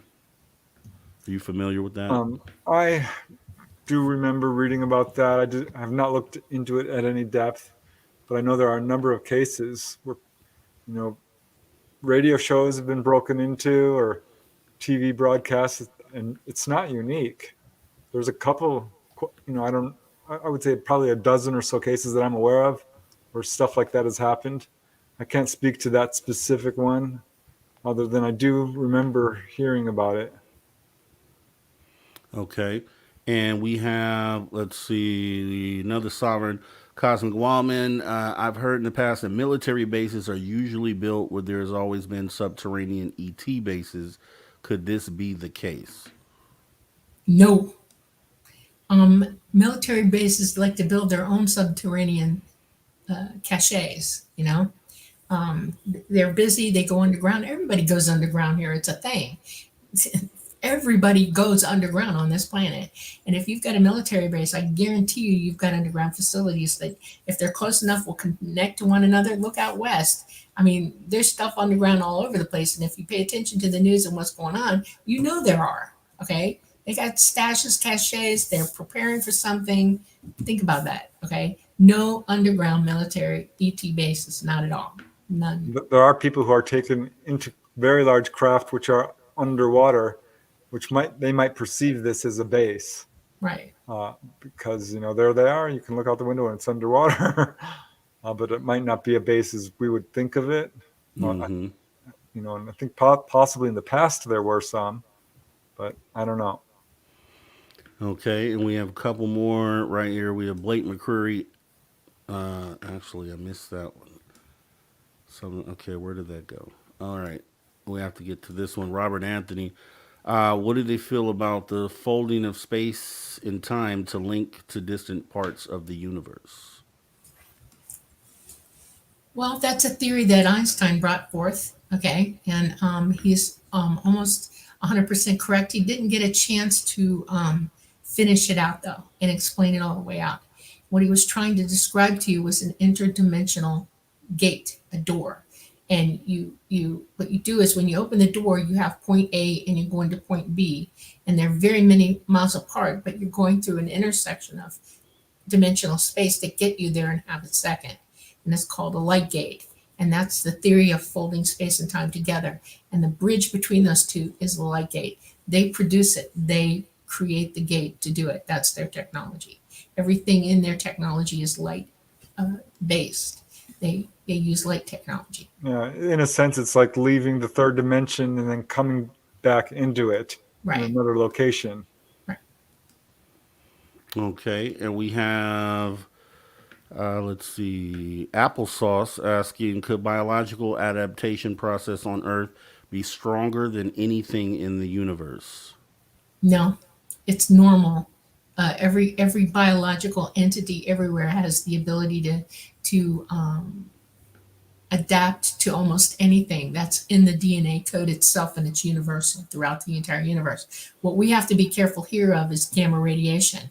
And right now we're taking heavy loads of it because our magnetosphere is down 40%, and it is causing our DNA to deraz. In other words, we've seen more cancer, more autoimmune disorders, more heart problems, more brain dysfunction, and that's all because we're taking really, really heavy loads of gamma.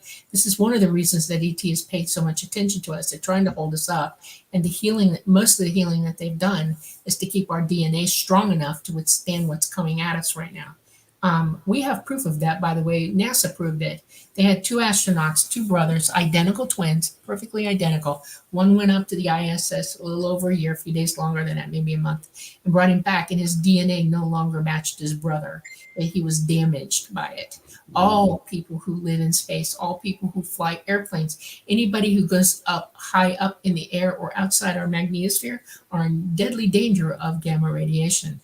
And it will attack your DNA, derazes it, makes it fall apart. Yeah, we evolution is a thing. I don't think Darwin quite had it right. I'm not sure we evolved here. No. But this is why we called the book Symmetry, because this was one of the lessons the ETs really drove home to Dolly, is that there's life throughout the universe, and it has evolved in all these different sort of ways, which is very much similar to what we have here on Earth.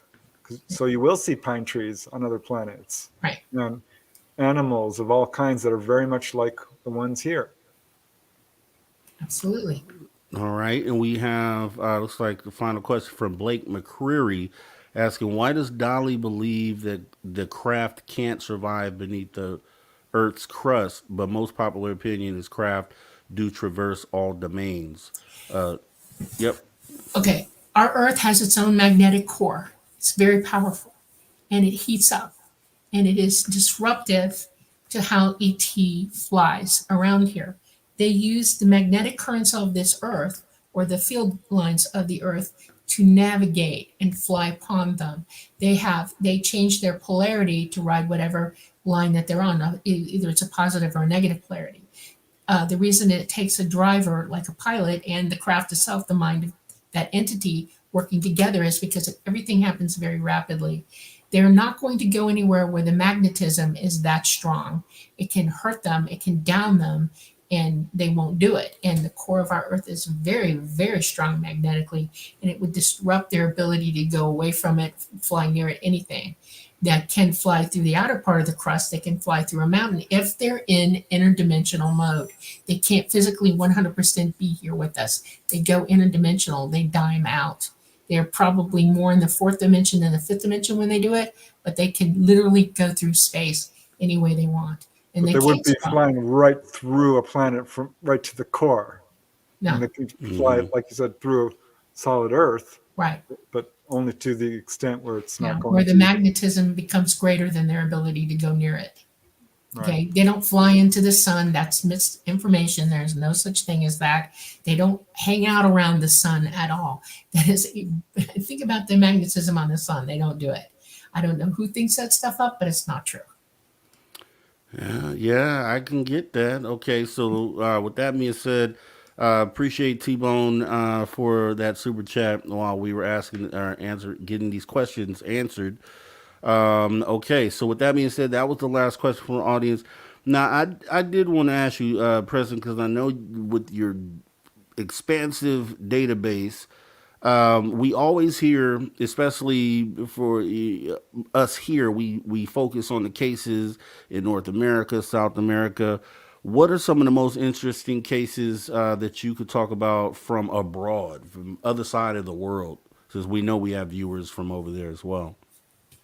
Oh, yeah. I mean, sightings occur in pretty much every country. One that was really interesting to me, let me think. Well, gosh, there was one in Austria where a gentleman was riding his motorcycle through the forest and came upon a landed craft. There were short, human-looking ETs, and he drove right up to them, and they were very inviting. So he drove his motorcycle right up into the craft, had a conversation with them, said, our leaders are so corrupt, we've got wars going on. Why don't you come down and fix things? And they basically said what they tell other people who ask that question. We can't do that. It's up to you. There was another case in Romania where 2 police officers were patrolling the area of this small town, which, gosh, I forget the name of it.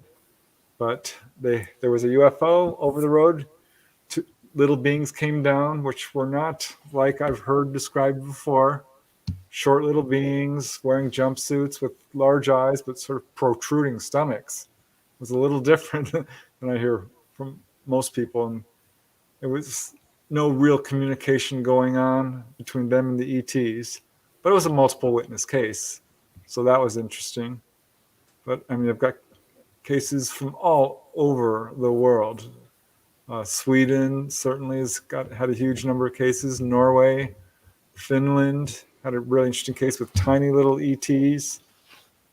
England has a bunch of cases. Australia. I mean, you name it. If you look into any location on this planet and really dig in, you will see that they have a long, rich history of encounters, which includes sightings and face-to-face encounters and landings and onboard experiences, and probably a UFO crash or two. Yeah, when I think about it, what would be so awesome is if, and maybe you already have this, but if not, this would be so awesome that if one day you put together like a map of Earth and then have dotted every single, like all the cases that you've covered. Rob, it and would be black. It would be exactly covered. that's what but see, that visual is so impactful when we're talking to those people who aren't within the fold, the people we're trying to wake up out there, and they see that globe being as black as it is with so many sightings. Then it just, I mean, that there's all your proof there, obviously, you know what I mean. It just, the visual, I think, would be pretty impactful. Yeah, someone mentioned that to me. That would be a huge undertaking. Yeah, but it sure would be an awesome thing because people could research, click on any little dot and see all the things that are in that location. Maybe AI one could day do it if you were to feed in all the information into a program. It would be amazing. Yeah, that would be. Maybe one day we'll get that. So we're pretty much at the end of the hour. You guys have been awesome like always. I mean, it's I love, I always like to speak to people that are doing things in this field and doing things to move the needle. And it's just so important to me because the reason why I do this is to play a part, small as it may be, into helping move the needle for all of us. So I really appreciate what it is that you do, Preston and Dolly. The Lightgate is an awesome place for people to go. If you haven't subscribed, you guys need to get on over there. Like I said, every video is pretty. You could write a book on each video that's done over there. And just keep up the great work, Preston and Dolly. Do you guys have anything you want to go ahead and let the audience know? I'll give you something to chew on for a while. Just You do it. ready? Yep. Okay, I know it's hard to see, okay, so I'm going to try really hard to make you see it. This is what I looked like way back when, in 2007, in 2008, and 2009. That's me. I'm a redhead naturally, okay? Red, yes. All right. Now, when Preston and I were talking, I explained to him my craft, and then I'm a pilot, okay? And we went through long gyrations of me explaining to him how I flew, where I flew, and why. And one of the things that I admitted to him was that there was a craft that y'all already knew about that had videos, really, really good videos, and it flew for 3 years and was filmed. And when it first came out, I saw it, and I realized that they scrubbed all the pictures, close-ups of the cockpit, of the place of movement is what they call it, TETs.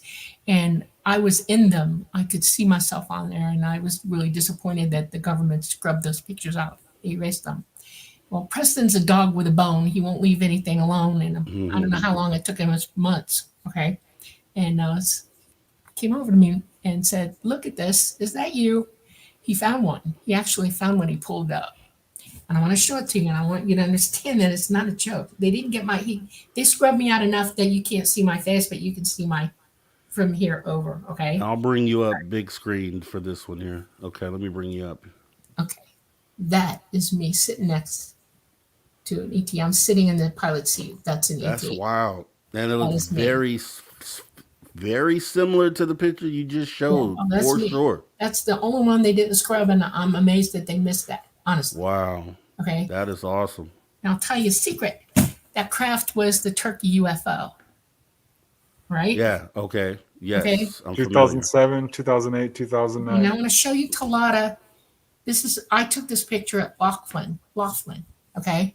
And he's about 3,000 feet up. Let's see if I can get it for you. He's about 3,000 feet up, and he's only showing me a silhouette. Where the big dot is, there are two lights there you can't really tell, and that's the body of the craft. Now I'm going to show you a picture of the Turkey UFO that looks like that, okay? And Yeah, check out Dolly's YouTube channel. You can get a good look at some of her footage. It's Dolly this Saffron. this is the Turkey craft, okay? Yes. You can see where the two headlights are, and then the side of it. He was Yes. arraying for me at Laughlin so I could get him on film, because I told him, when I come out, I need proof, and he finally let me get him on film, okay, Wow. without me being there. But that is the craft. That is awesome, because that is one of the most compelling sightings with Yeah. with live beings to date. So Yeah, that's well, I want to awesome. make a point. I get a lot of flack, and I've put myself in a very dangerous position by even opening my mouth about any of this. And I'm sick and tired of the government lying and using, and us, everybody here being terrified of a big invasion that's coming, big false flag. And they've practiced, they know what they're doing with this. When I tell you I'm a pilot, I'm a pilot. When I tell you that I know how the bloody thing works and what energy it is and how to be interdimensional, I'm talking from experience and knowledge. I'm not playing games with this. This is real. I'm giving you real information. What I want everybody to do is prove me wrong. I want you to learn about science. I want you to learn about what you're talking about. Saying the words does not make you knowledgeable about what the event is or what it means. And when you have somebody like a pilot, even here, saying, this is how I fly this craft, this is how this works, and I can tell you the mechanics of it, I'm not joking around about that. You need to take that into consideration before you poo-poo it or you come up with somebody else's net. Look it up, research it, learn the science behind it so you understand. So when I tell you a craft can't fly through the center of the earth because the magnetism there is too strong for them, I'm not joking around. That's real. Okay? Right. Please listen to what I say. Study, learn this stuff. Yeah, don't look to our governments. Look to the contactees if you want first-hand information. Right. Exactly. Right? Totally agree with that. Great information, and I really appreciate that statement, Dolly. Totally important to not discount someone's sighting, and it would behoove you to look into and study and research, and that's what all this is about. That's the journey that we're on. So with that being said, another great interaction with you guys. Like I said, I think it's the third time I've been able to talk to you guys and interview you, and we definitely got to do it again. You guys need to, and talk to the viewers, go over to Preston and Dolly's page. The Light Gate is awesome. You said Preston Dolly has her own YouTube as well? Yep. Dolly Saffron, all one word. I also have a YouTube channel, and the Light Gate airs live each Monday at 6 p.m. Pacific, 9 p.m. Eastern. All right. Once again, this has been Preston Dennett, Dolly Saffron, Mr. Rob G. We're going to go ahead and pause for the cause for our final break of the night right here on Spaced Out Radio. Preston and Dolly, you guys have a great rest of your night. Have a great week, and you guys take care. You too. Thanks you very Rob. much. No problem. Talk to you later. All right. Bye. Bye-bye.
All right, guys, welcome back to After Hours, hour number 3, with me, your host, Mr. Rob G.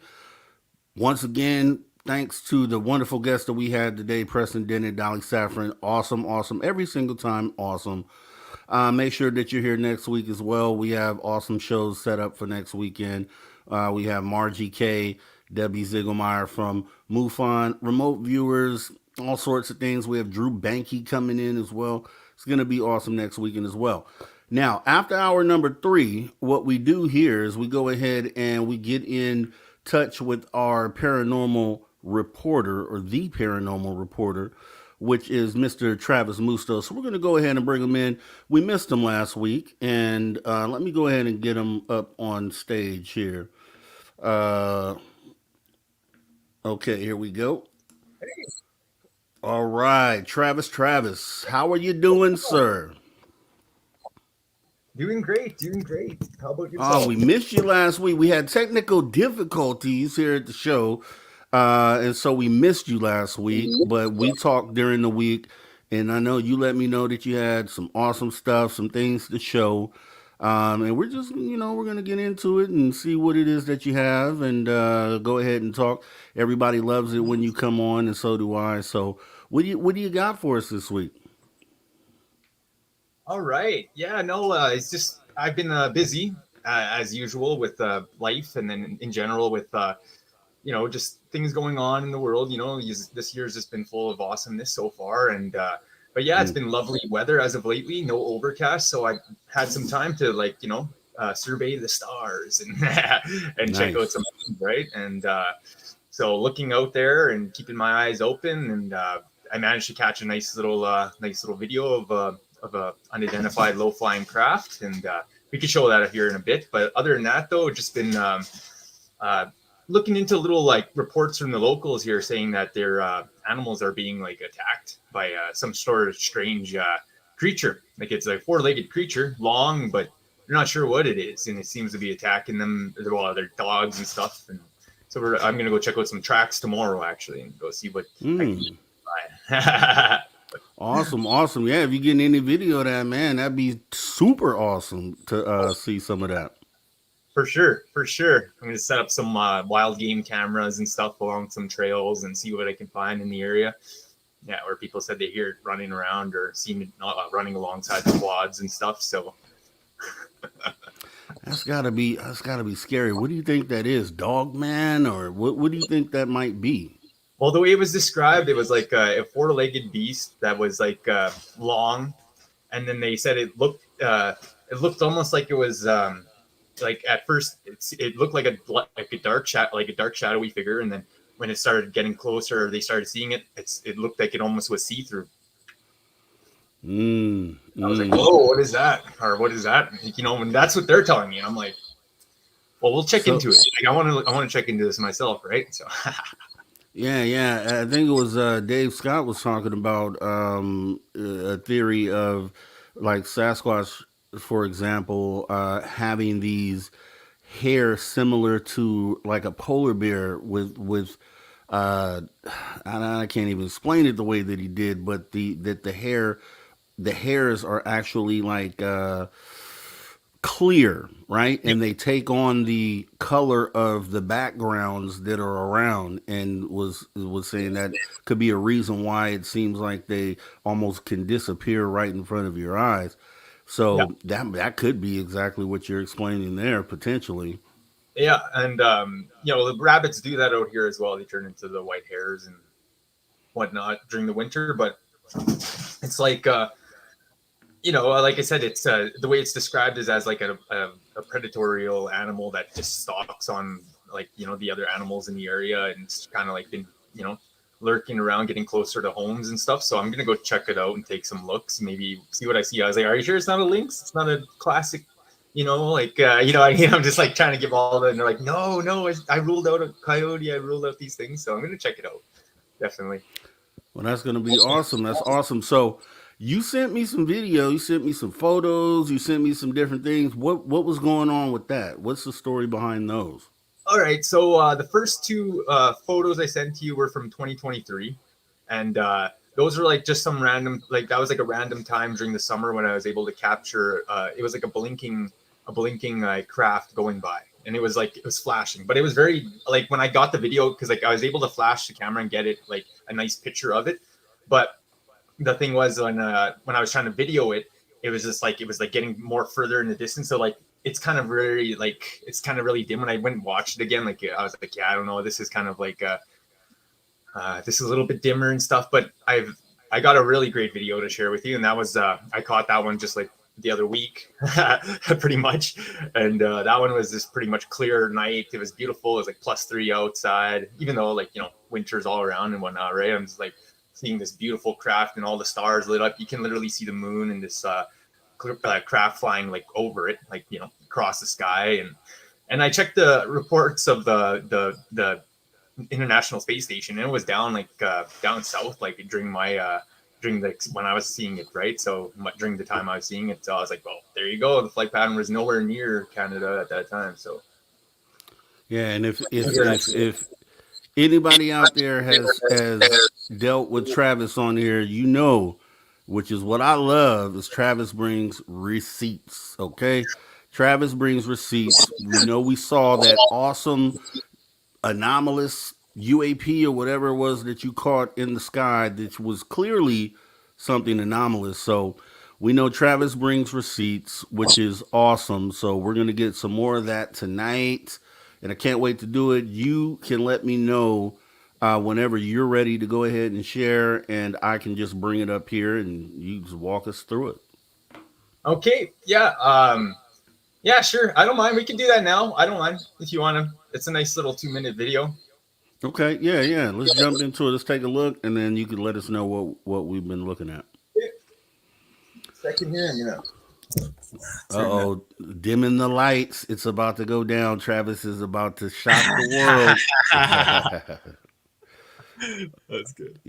All right, so here we go with. All right, let me bring you up full screen here. All right, go ahead.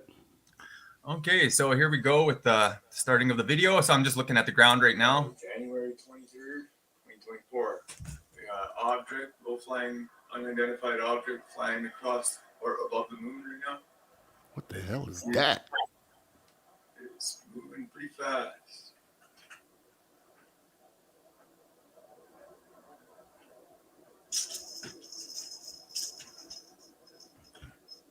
How excellent is that?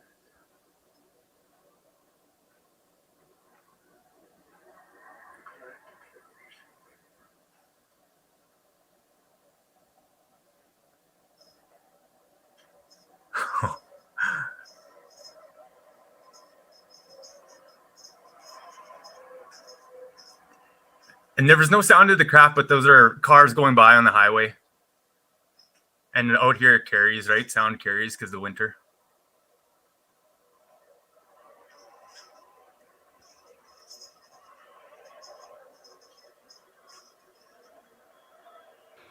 Jeez, Travis.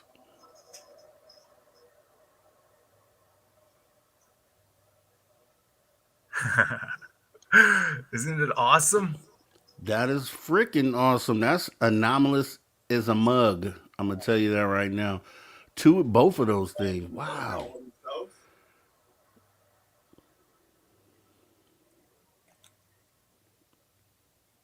Yeah. Pastors in the night.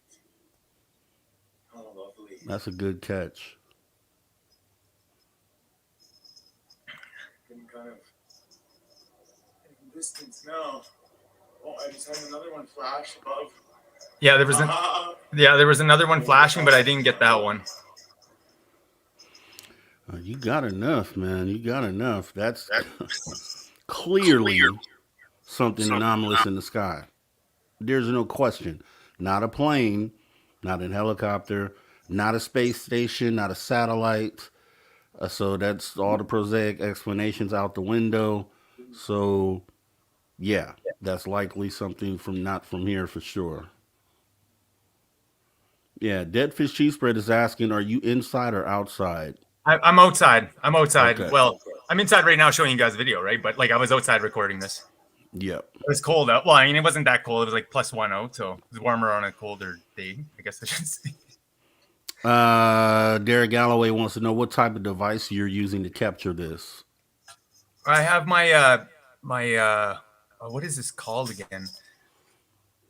I'll figure out what it's called again. But it has 100 times zoom. On, folks. Wow. Yeah. That's crazy.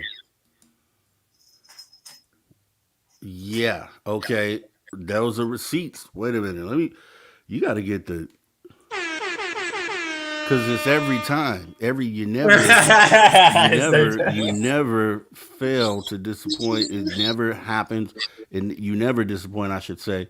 You always bring the goods, and you always have the receipts on it. That's definitely something anomalous.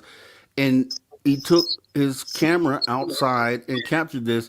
And I try to tell people, there's a lot of people out there that haven't had a sighting. And I always ask the question, like, how many times have you went outside and looked up? You know what I mean? And you're catching these things so frequently, it just shows that these things are up there all the time.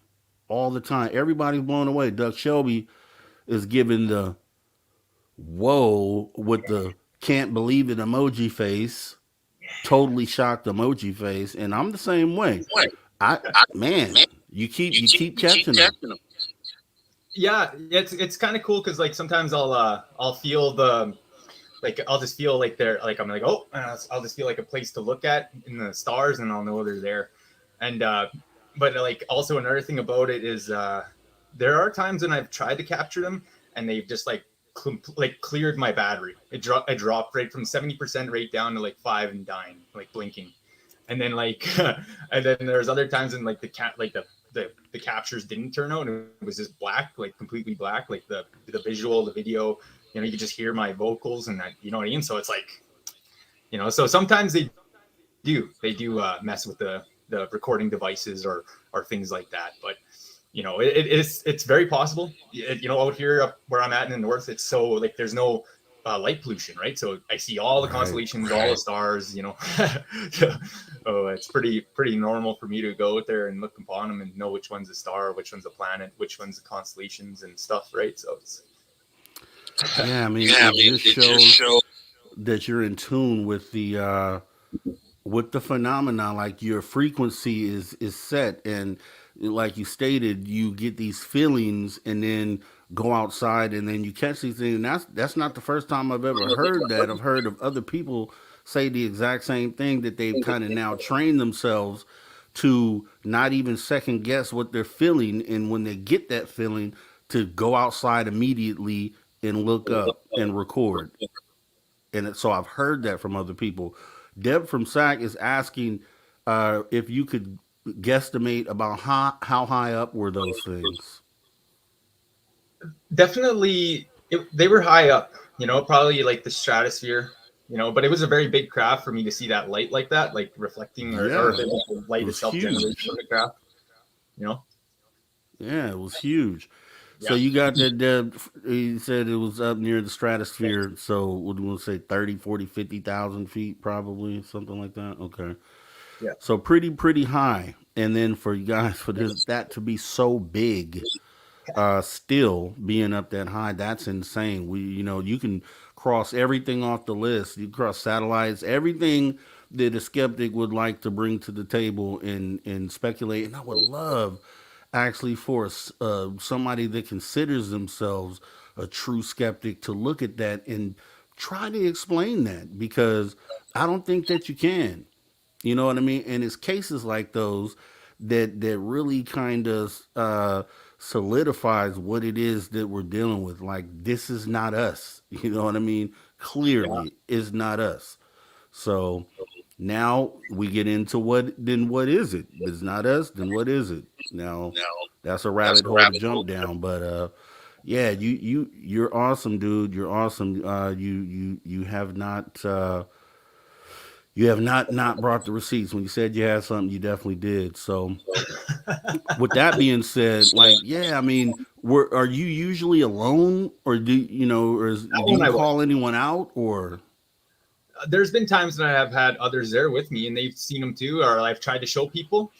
And there's like I was trying to show my mom one time, right? And I was like, "Hey, look, there's a craft flying right there." And she's like, "Where?" Like, she didn't see it, and I'm like, "It's right there, like it's going." And then just as she was about to catch, like, see it, and then it just went away. It was gone. I was like, "Oh," I was like, "Never mind, it's all good." But there are people that have been there, and like they're like my cousin was there. He was, "Oh, what is that?"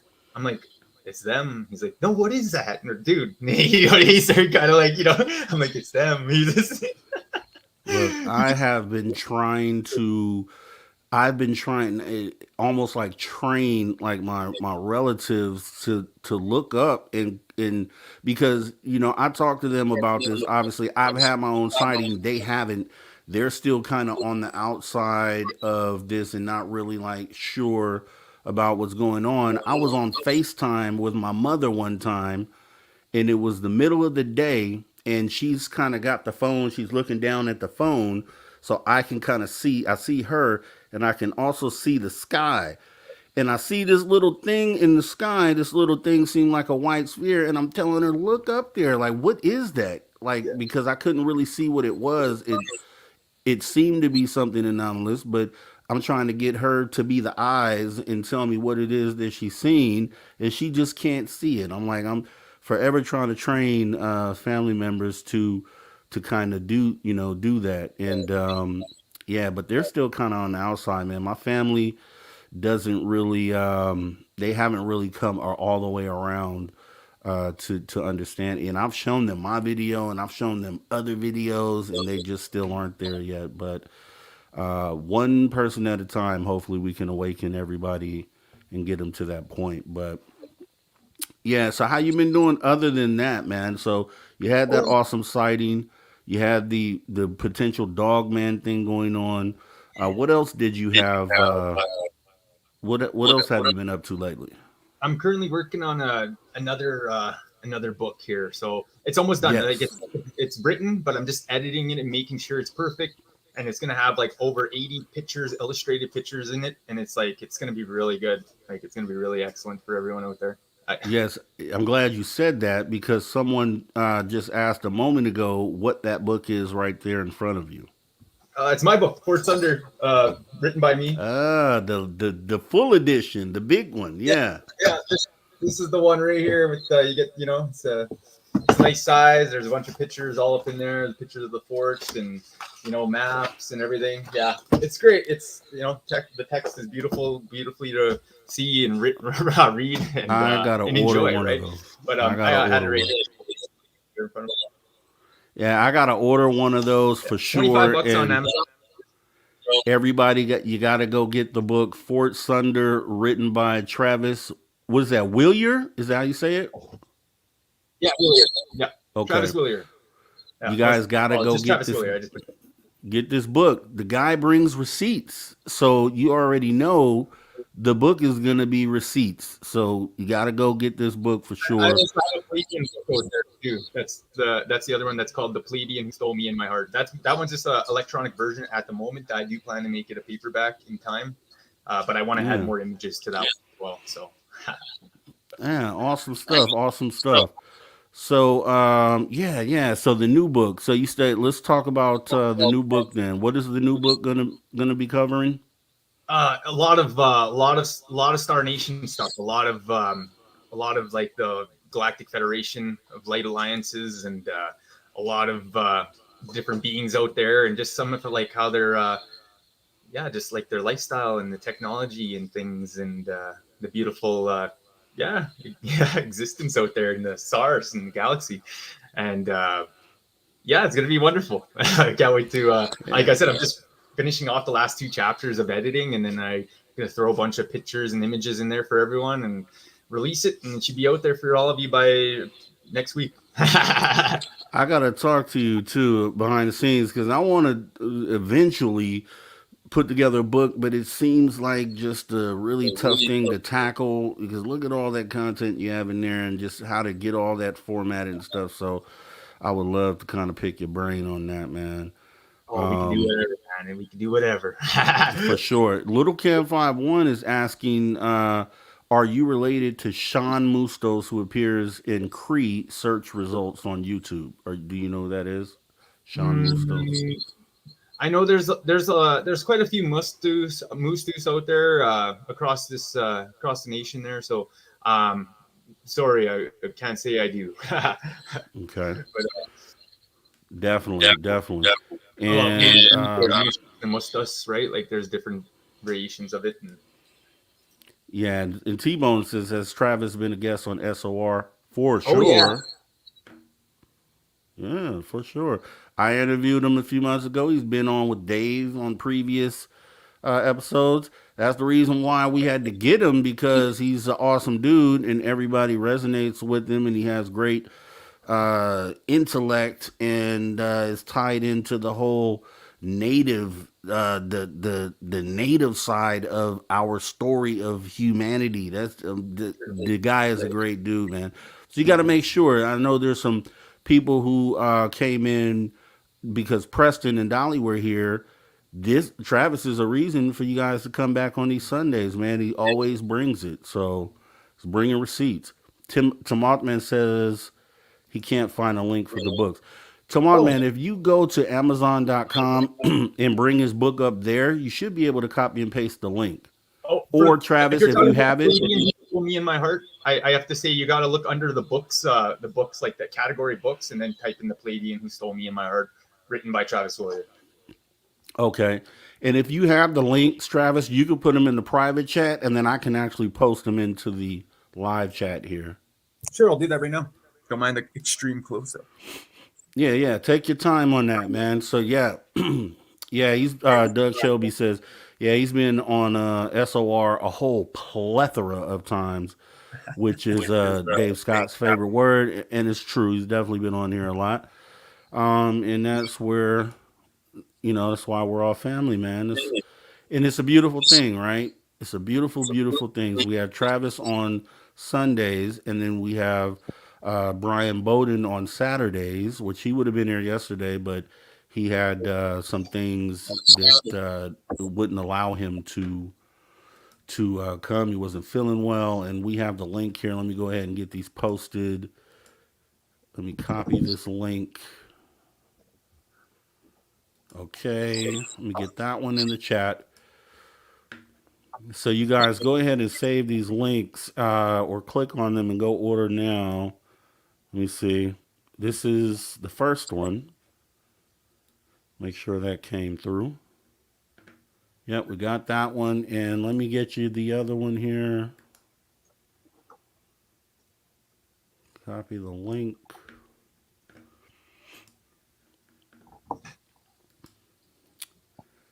Yeah, because Travis is bringing receipts, man. So he's proven, he's vetted, he's the guy, and those are the people you got to go to. Just like I was saying, when you have relevant data, it's helpful to the overall conversation. Devfish Cheese Spread says subscribe. That's awesome.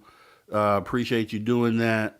Right. And yeah, these are the links here. So save these links so you guys can make sure that you go ahead and support Travis on these endeavors, and being on the lookout for the new book, which he's here weekly, so I'm sure we'll discuss it and go over it. But so great, man. I'm glad to hear that you got stuff rolling over there. Got the creative juices flowing and cooking, man. I can appreciate a creative. I'm creative myself. I write music, and I'm just artistic in nature, so I can appreciate that, and that's why I really got to pick your brain, man. Finkel cheese. This is a new person here. Finkelstein Cheese Burks. Travis, what cutie gotta get your book? Oh, there you go. Okay. Let's give him his flowers tonight. Let's give him his flowers. That's good. Awesome That's good. stuff. Awesome stuff. And thank you for coming in, Finkelstein. If you have it as your first time here, please consider hitting that subscribe button and notification bell. We go live after hours, always Saturday, Sunday, 8 p.m. to 11 p.m. Pacific, Saturday and Sundays. Travis is here with us on Sundays. Then we have Dave Scott, conductor of the Woo Train, Monday through Friday, 9 p.m. until midnight. So 7 days a week, we are going live here, 3 hour shows each night. So you'll never not have something to do here. So yes, and T-Bone says, and he has great energy. Raining the accolades, man. But it's true. You can't. It's true, and this is definitely why we love working with Travis. So for sure. So yeah, man. Just shooting the breeze right now. So did you have you got the book working on that? Yeah. You're going to look into that potential dogman sighting. Yeah. What else do you got going on? I was just gonna say that I've been also doing live streaming tarot card readings. So like I pretty much been just sitting on for the last month, I've been just reading people's tarot cards online, like on live stream for like I said, the last month here, I must have did over 300 readings, and it's been excellent. It's been fun, very, very in depth and intuitive, and a lot of ET connections out there, and it's just been a blast, I should say. Yes, and Mothman has posted the link. We have it up here on the screen, youtube.com/@Blue Lightning Cards. Yeah, there's new videos coming there as well too. I've just I haven't got to uploading it yet. It's tonight. Tonight after awesome. Awesome. Tonight, you guys, you heard that. As soon as after hours is over, go on over there and make sure you guys subscribe. And keep an eye on Travis, man. He's doing things, man. He's definitely doing things. So let me see. With that being said, what I'm gonna do? All right, Deb from SAC. I don't have the trivia ready, so I don't know if we can do that tonight. But what I can do, we can have Travis just hang out with us for a little bit, and while we jump into some of Lon Strickler's Phantom and Monsters, phantomandmonsters.com. We like to do this occasionally because he has some really great stuff going on over there. And then we can kind of talk about some of the stories that he has listed. He has a bunch of great stuff there. So shout out to Lon Strickler, and make sure you guys go to phantomandmonsters.com to support what he is doing over there as well. And I am trying to bring this up. Phantom. Oh, okay, that's why. Makes sense. Let me see. Phantoms.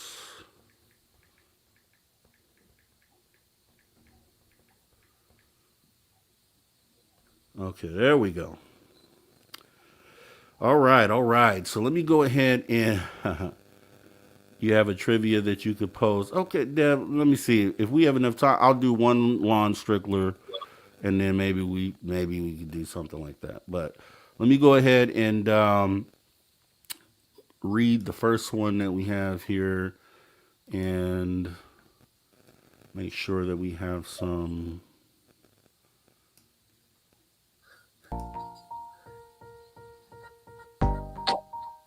Yeah, no. I don't have the other soundtrack, unfortunately, Deb. Okay. All right, Lon Strickler's PhantomandMonsters.com. Make sure you guys go and support. I'm just going to read one story from his website here. This one of the ones he has posted on his main page here is, "Did that moose just cry for help?" All right, so Lon Strickler has a lot of different people around the world that send him different accounts of experiences that they have had themselves. So this one goes like this. So a U.S. Army infantryman is on maneuvers at Fort Wainwright, Alaska, when he and another soldier see an odd-looking moose. At the same time, something is calling for help. He says he received this following account. So I've been in Alaska for more than 2 years, and I'm stationed in Fort Wainwright. Every so often, we go to field missions, and where we go is super isolated. Me and a few guys were tasked to drive down this mountain that we are currently doing our training on, and we replied yes, reluctantly, because we just wanted some real food rather than the MREs we have been living off for the past few days. While two of the soldiers were ground guiding me in my battle, I'll call Knox, out of the runway, we noticed it started to get dark fast. Being on that mountain is hardly ever any light unless it's from the moon. But just to get a general idea, you could see the northern lights easily. As we drive, Knox is telling me that he has to urinate really bad, so I just tell him to pull over. As he began to pull over, it got extremely quiet. I felt as if someone punched me in my gut because I started to get this strong sense of something watching me, and I started to get goosebumps. I took it with a grain of salt that maybe it was just the MRE making my stomach hurt and the weather making the hairs on my skin stand. But then I felt paranoid, and I've never felt this way before in the field because I've been here numerous times before. As he walks back to the truck, I see the foliage on my right-hand side fall as if weight was being forced on it. I tap Knox's shoulder and tell him to look in my direction. It was a moose, but it looked oddly skinny, and the antlers just didn't look normal. Our eyes got huge, and he responded, "What the hell is that thing?" I stammered because I wasn't too sure what it was either. He buckled up and pressed the brake, but we heard help coming from the direction of the moose. My heart dropped, and I felt the heat leave my face, and I looked at him asking, "Did you hear that, or was it just me?" He replied, "Bruh, I heard that." He laughed nervously, and we turned off the truck and shined our headlamps towards the moose's direction. Says we are 89B, so we carry our standard M4s with us in the vehicle when we are transporting ammo, whether there is anything in the cans or not, just because it's for our safety. Knox and I looked in the cab to just verify we had our weapons on us, and we did. I jumped out of the cab, and he followed with our headlamps still on the moose. We walked closer, and the word help was getting louder and louder. We got a few more feet closer, but not extremely too close to the moose, and it ran back into the wood line, making me and Knox jump. We looked at each other, and we were both probably thinking the same thing. Did that moose just cry for help? I told him I was getting cold, and he agreed. So we paced back to the truck as fast as possible. As I closed the door, we heard the words help, but louder than it was earlier. I got that gut feeling right after I heard the words and looked into the dark wood line and saw red eyes. I gulped and told him to look, but he put the truck in drive and sped off. We talked for a few minutes about the situation, and complete silence followed right after. When we got done with the mission, he sped up the mountain to get back to where the rest of the company was, and he didn't say a word. He sleeps on the cot next to me, and he didn't speak to anyone about the situation. I'm a bit shaken by the situation myself. Whatever it was that called for help, I'm sorry I never went into the wood line. Yeah. Okay. Crazy story. What do you think about that, Travis? Oh, that's just that's a wild ending to write that, right? Like just like I'm sorry to whoever called from them. I didn't go in there, right, to check it out. But that's also like, you know, that's one of those things like you hear something like that in the woods, right? And it's always like it could be something tricking you to get in there, right? Or tricking you to go out there to get you, right? That's one of the things. Yeah. I would explore it if I was properly prepared, but We said he had the M4s and they were armed apparently, but they're still too scared to go take a look. And I gotta say, myself, yeah, help. And then okay, it's coming from the moose. Did the moose just cry for help? Yeah, probably doing what the guy did, hopping in the truck, hitting the gas, and getting out of there. I don't know that I want to know, especially with the red eyes out there too. And when I'm reading that, it makes me think of like where you're describing yourself to be like in a mountainous area where it's low light, where the sun sets pretty quickly, and it's pitch black dark. Only the moonlight, you can only see by moonlight type of situation. And yeah, that's just that one's not for me, man. There's a lot of and there's paranormal hunters, ghost hunters that and like Dave, people like Dave that go out into these type of areas purposely to look for stuff, and I don't get it. I couldn't be a part of that, man. I'm sorry. I'll report from here. You let me know what happened, and I'll be the one, like you say, I'll be the one to tell the story. yeah. I'll leave the bravery up to you guys. It's totally like that experience, right? Like finding that other side of the reality, right, and world, and being a part of that, and just keeps jumping up on me. Anyway, so he's just like trying to jump up here. Anyway, so what's happening is, I'm getting like that whole the idea of that guy, like he. It's like you do see something like other level, other mystery, and yeah, your first thought, like like let's get more help, or let's get more, get to a safer place, right? Your instinct is like, yeah, I don't know what's going on, so it's like first thing survival, right? Like it thinks, right? But there's been times like where we like when checked it out, like had to go check it out and just go through the woods and whatever and go look for it. And there's been like where we didn't find anything, but we've heard the wild like calling and different kind of like screams, but it wasn't like audible, like in a sense of like it wasn't a fox scream. We all heard what foxes sound like, but it was like it sounded like a woman, like and we went checked it out and there was nothing in there, like it was like spirits and things like that. Yeah. There was one time my dad did fire on a moose when he was like about my age, and he was out hunting by himself, and it started going ouch, ouch, ouch, ouch, like it started like what? Yeah, and he himself, he got freaked out. He dropped his gun there, and he didn't know what he thought. He shot someone, and he went running in there, like he went checked it out, but he didn't see any blood or anything. So he's like, oh, what the hell? Like he went looking, he didn't see anyone, and he's like, oh, and he jumped back in his vehicle, picked up his gun, put it in his truck, and drove home. And then he couldn't sleep all that night. He said it bothered him so bad that he went there the next day, like the very early, like brink of day, like starting the morning, went looking around for like person, if there was a person there. There was nobody. But you know what I mean? Like he said he saw the moose, like he shot it, and like, yeah, and it started doing that sound like ouch, ouch, ouch, ouch. Yeah.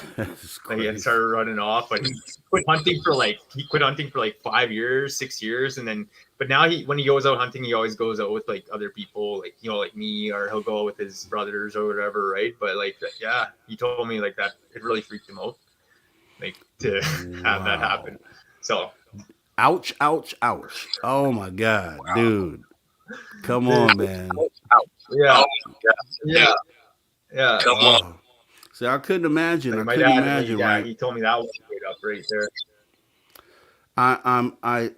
I tip my hat to your father, and I tip my hat to you and to others that have encountered like cryptid sort of beings. I don't know. And as far as like ET interaction, just face to face, like a lot of experiencers talk about, it frightens me. I'm not afraid to say that. It frightens me, even though a lot of people say you shouldn't be. It's okay. Everything's gonna be great.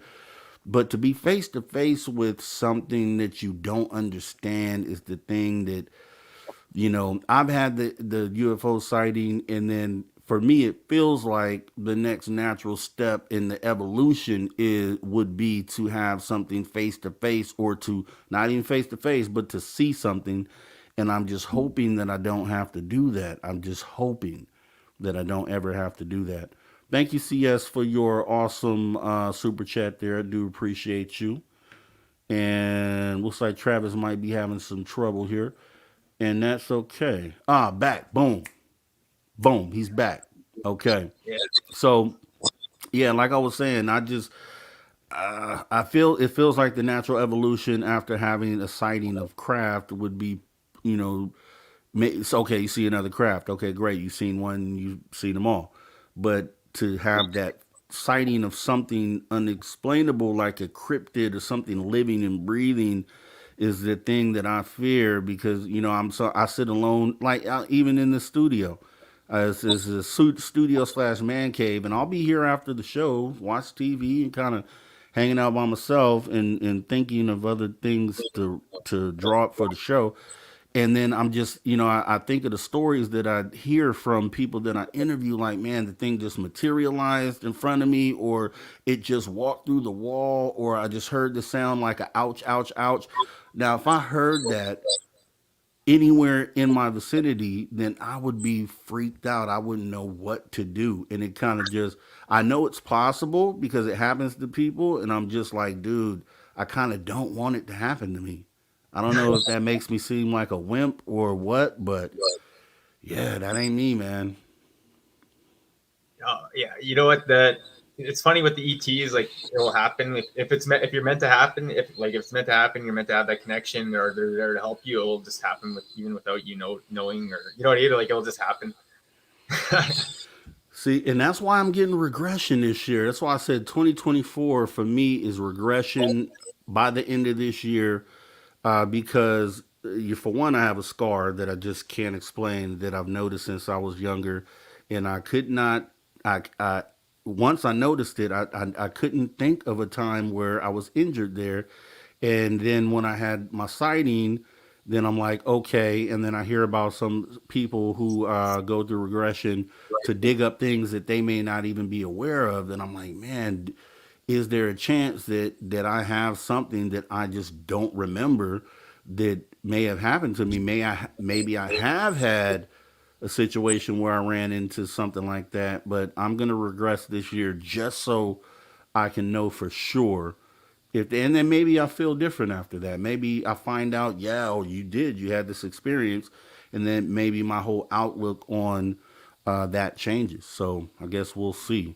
Have you ever thought about doing regression, or I familiar? actually know quite a few people that do it, like in my area, in the city of Edmonton too, out there, and also down far, like across across the way. But still, though, I know a lot of people that have do it, and like, I'm excited. If I get the chance to try it, I would definitely. Mm-hmm. But like, I've had my own like regression like take place, like just through dreams. Like, the night I dreamt it, and it just felt weird, because, like, you know how it is, just day-to-day life, you wake up and it's just like you don't really think about it, you just live and exist. Well, it felt like that in the dream, but I was just like, but like, I knew it was me, because it was like somebody in the past life, and like living, and it just felt like another day I was living in that life again. And but when I woke up, I was like, whoa, so that was me. That was my existence. That's who I was. Like, that's like what I was, like, where I was in the time, or you know what I mean? Like, I had that view of it. I got a little view, like a Yeah, view, a sight. that's helpful. That's nice to have that. You know what I mean? And I'm just more in the not knowing phase. You know what I mean? And that's why it's so cool and why I asked the questions that I asked to certain people that I interview, because I'm trying to fill in those gaps, that to kind of give me enough information to feel like I've had an experience. So I ask probing questions. I just want to know. I want to know. So yeah, and maybe I'll get to that point. Maybe I'll evolve by the time 2024 is over. Maybe I'll be a totally, completely enlightened person that realized that I've ran into ETs at some point in time. So I don't know. I guess we'll see. And maybe I'll come out, man, and get with you and the natives, man, and sit down and do what's the thing where you sit and you process in the I guess they called it like a sweat where you're Yeah. sweating. Yeah. Yeah. Yes. Yeah. Definitely. I mean, might have to do that, man. It's wide open for me in 2024, man. So You'll come back and reconnect. that's what I want. That's what I want. I want to connect to the native, because I have Native American in my bloodline, and it's something that I need. I feel like I need to connect to. You know what I mean? And I definitely want to make sure that I do that. So, well, here's what we're gonna do, Travis. Man, we ran out of time. I got to do some promotional stuff. So we'll wrap this one up. It's been awesome, dude. You always bring in receipts. Totally appreciate you. You killed it again. You make after hours that much better, man, when you come through doing what you do.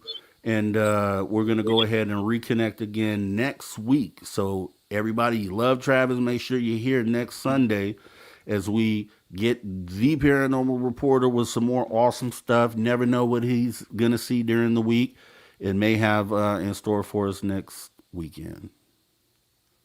All righty. All right. Got anything to say to the audience before you go? Yes, thank you for everyone that subscribes to my channel, Blue Lightning Cards. It's also available, Blue Lightning Cards, on TikTok. You can also find me on Twitch under Sol Rifle Omen. That's where I do a lot of the live streaming of tarot card readings.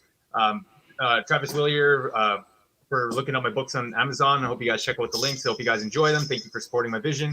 It was lovely being here, and I'm so happy I got to share that video with the world and everyone watching, the viewers out there. Thank you so much, and fill the road of life with happiness every step of the way, and peace and joy to all out there. Thank you. Killed it. Love it. All right, Travis, we'll reconnect. I'll talk to you during the week as always, and we'll connect next weekend. Sure, for sure. See you then, everybody. All right, bro. Take care, man. All right. So that's Paranormal Reporter. We do this every week. Awesome stuff. Travis always brings the receipts, and that's what I say. That's why I feel like After Hours is almost where I want it to be. It's almost there. I think we have a powerful, impactful setup here, and there's just a few more tweaks that need to be done. What you guys will see is we have a new backdrop. We have the graphic. We have a lot of stuff going on.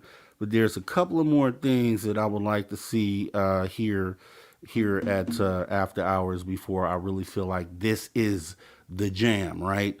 So if you haven't been here before, we totally appreciate you coming in. I know we have some extra people with Preston and Dolly coming through, and we do appreciate your support of Preston and Dolly and of what we do here at Spaced Out Radio. Like I said, 7 days a week, we try to bring you, the best interviews, try to have the best conversations. And, I'm really feeling good about what it is that we're putting together. And it's you guys show from what you say in the chat, and you guys show that you really appreciate it. So, we're just going to keep it moving. So yeah, with that being said, let me go ahead and actually real quick, I got to talk about here's what I'll do. We haven't done this in a while. Let me run the couple commercials that we have here for Spaced Out Radio because we don't have ugly swag, and you got to go get these Alien Head Rob G shirts. So let me see, it's right up there, right? This guy right here, we got him on t-shirts. The Rob G Alien Head t-shirt. Show up in Reno with the t-shirt, and let's get it going. Let me go ahead and get this commercial going for you guys.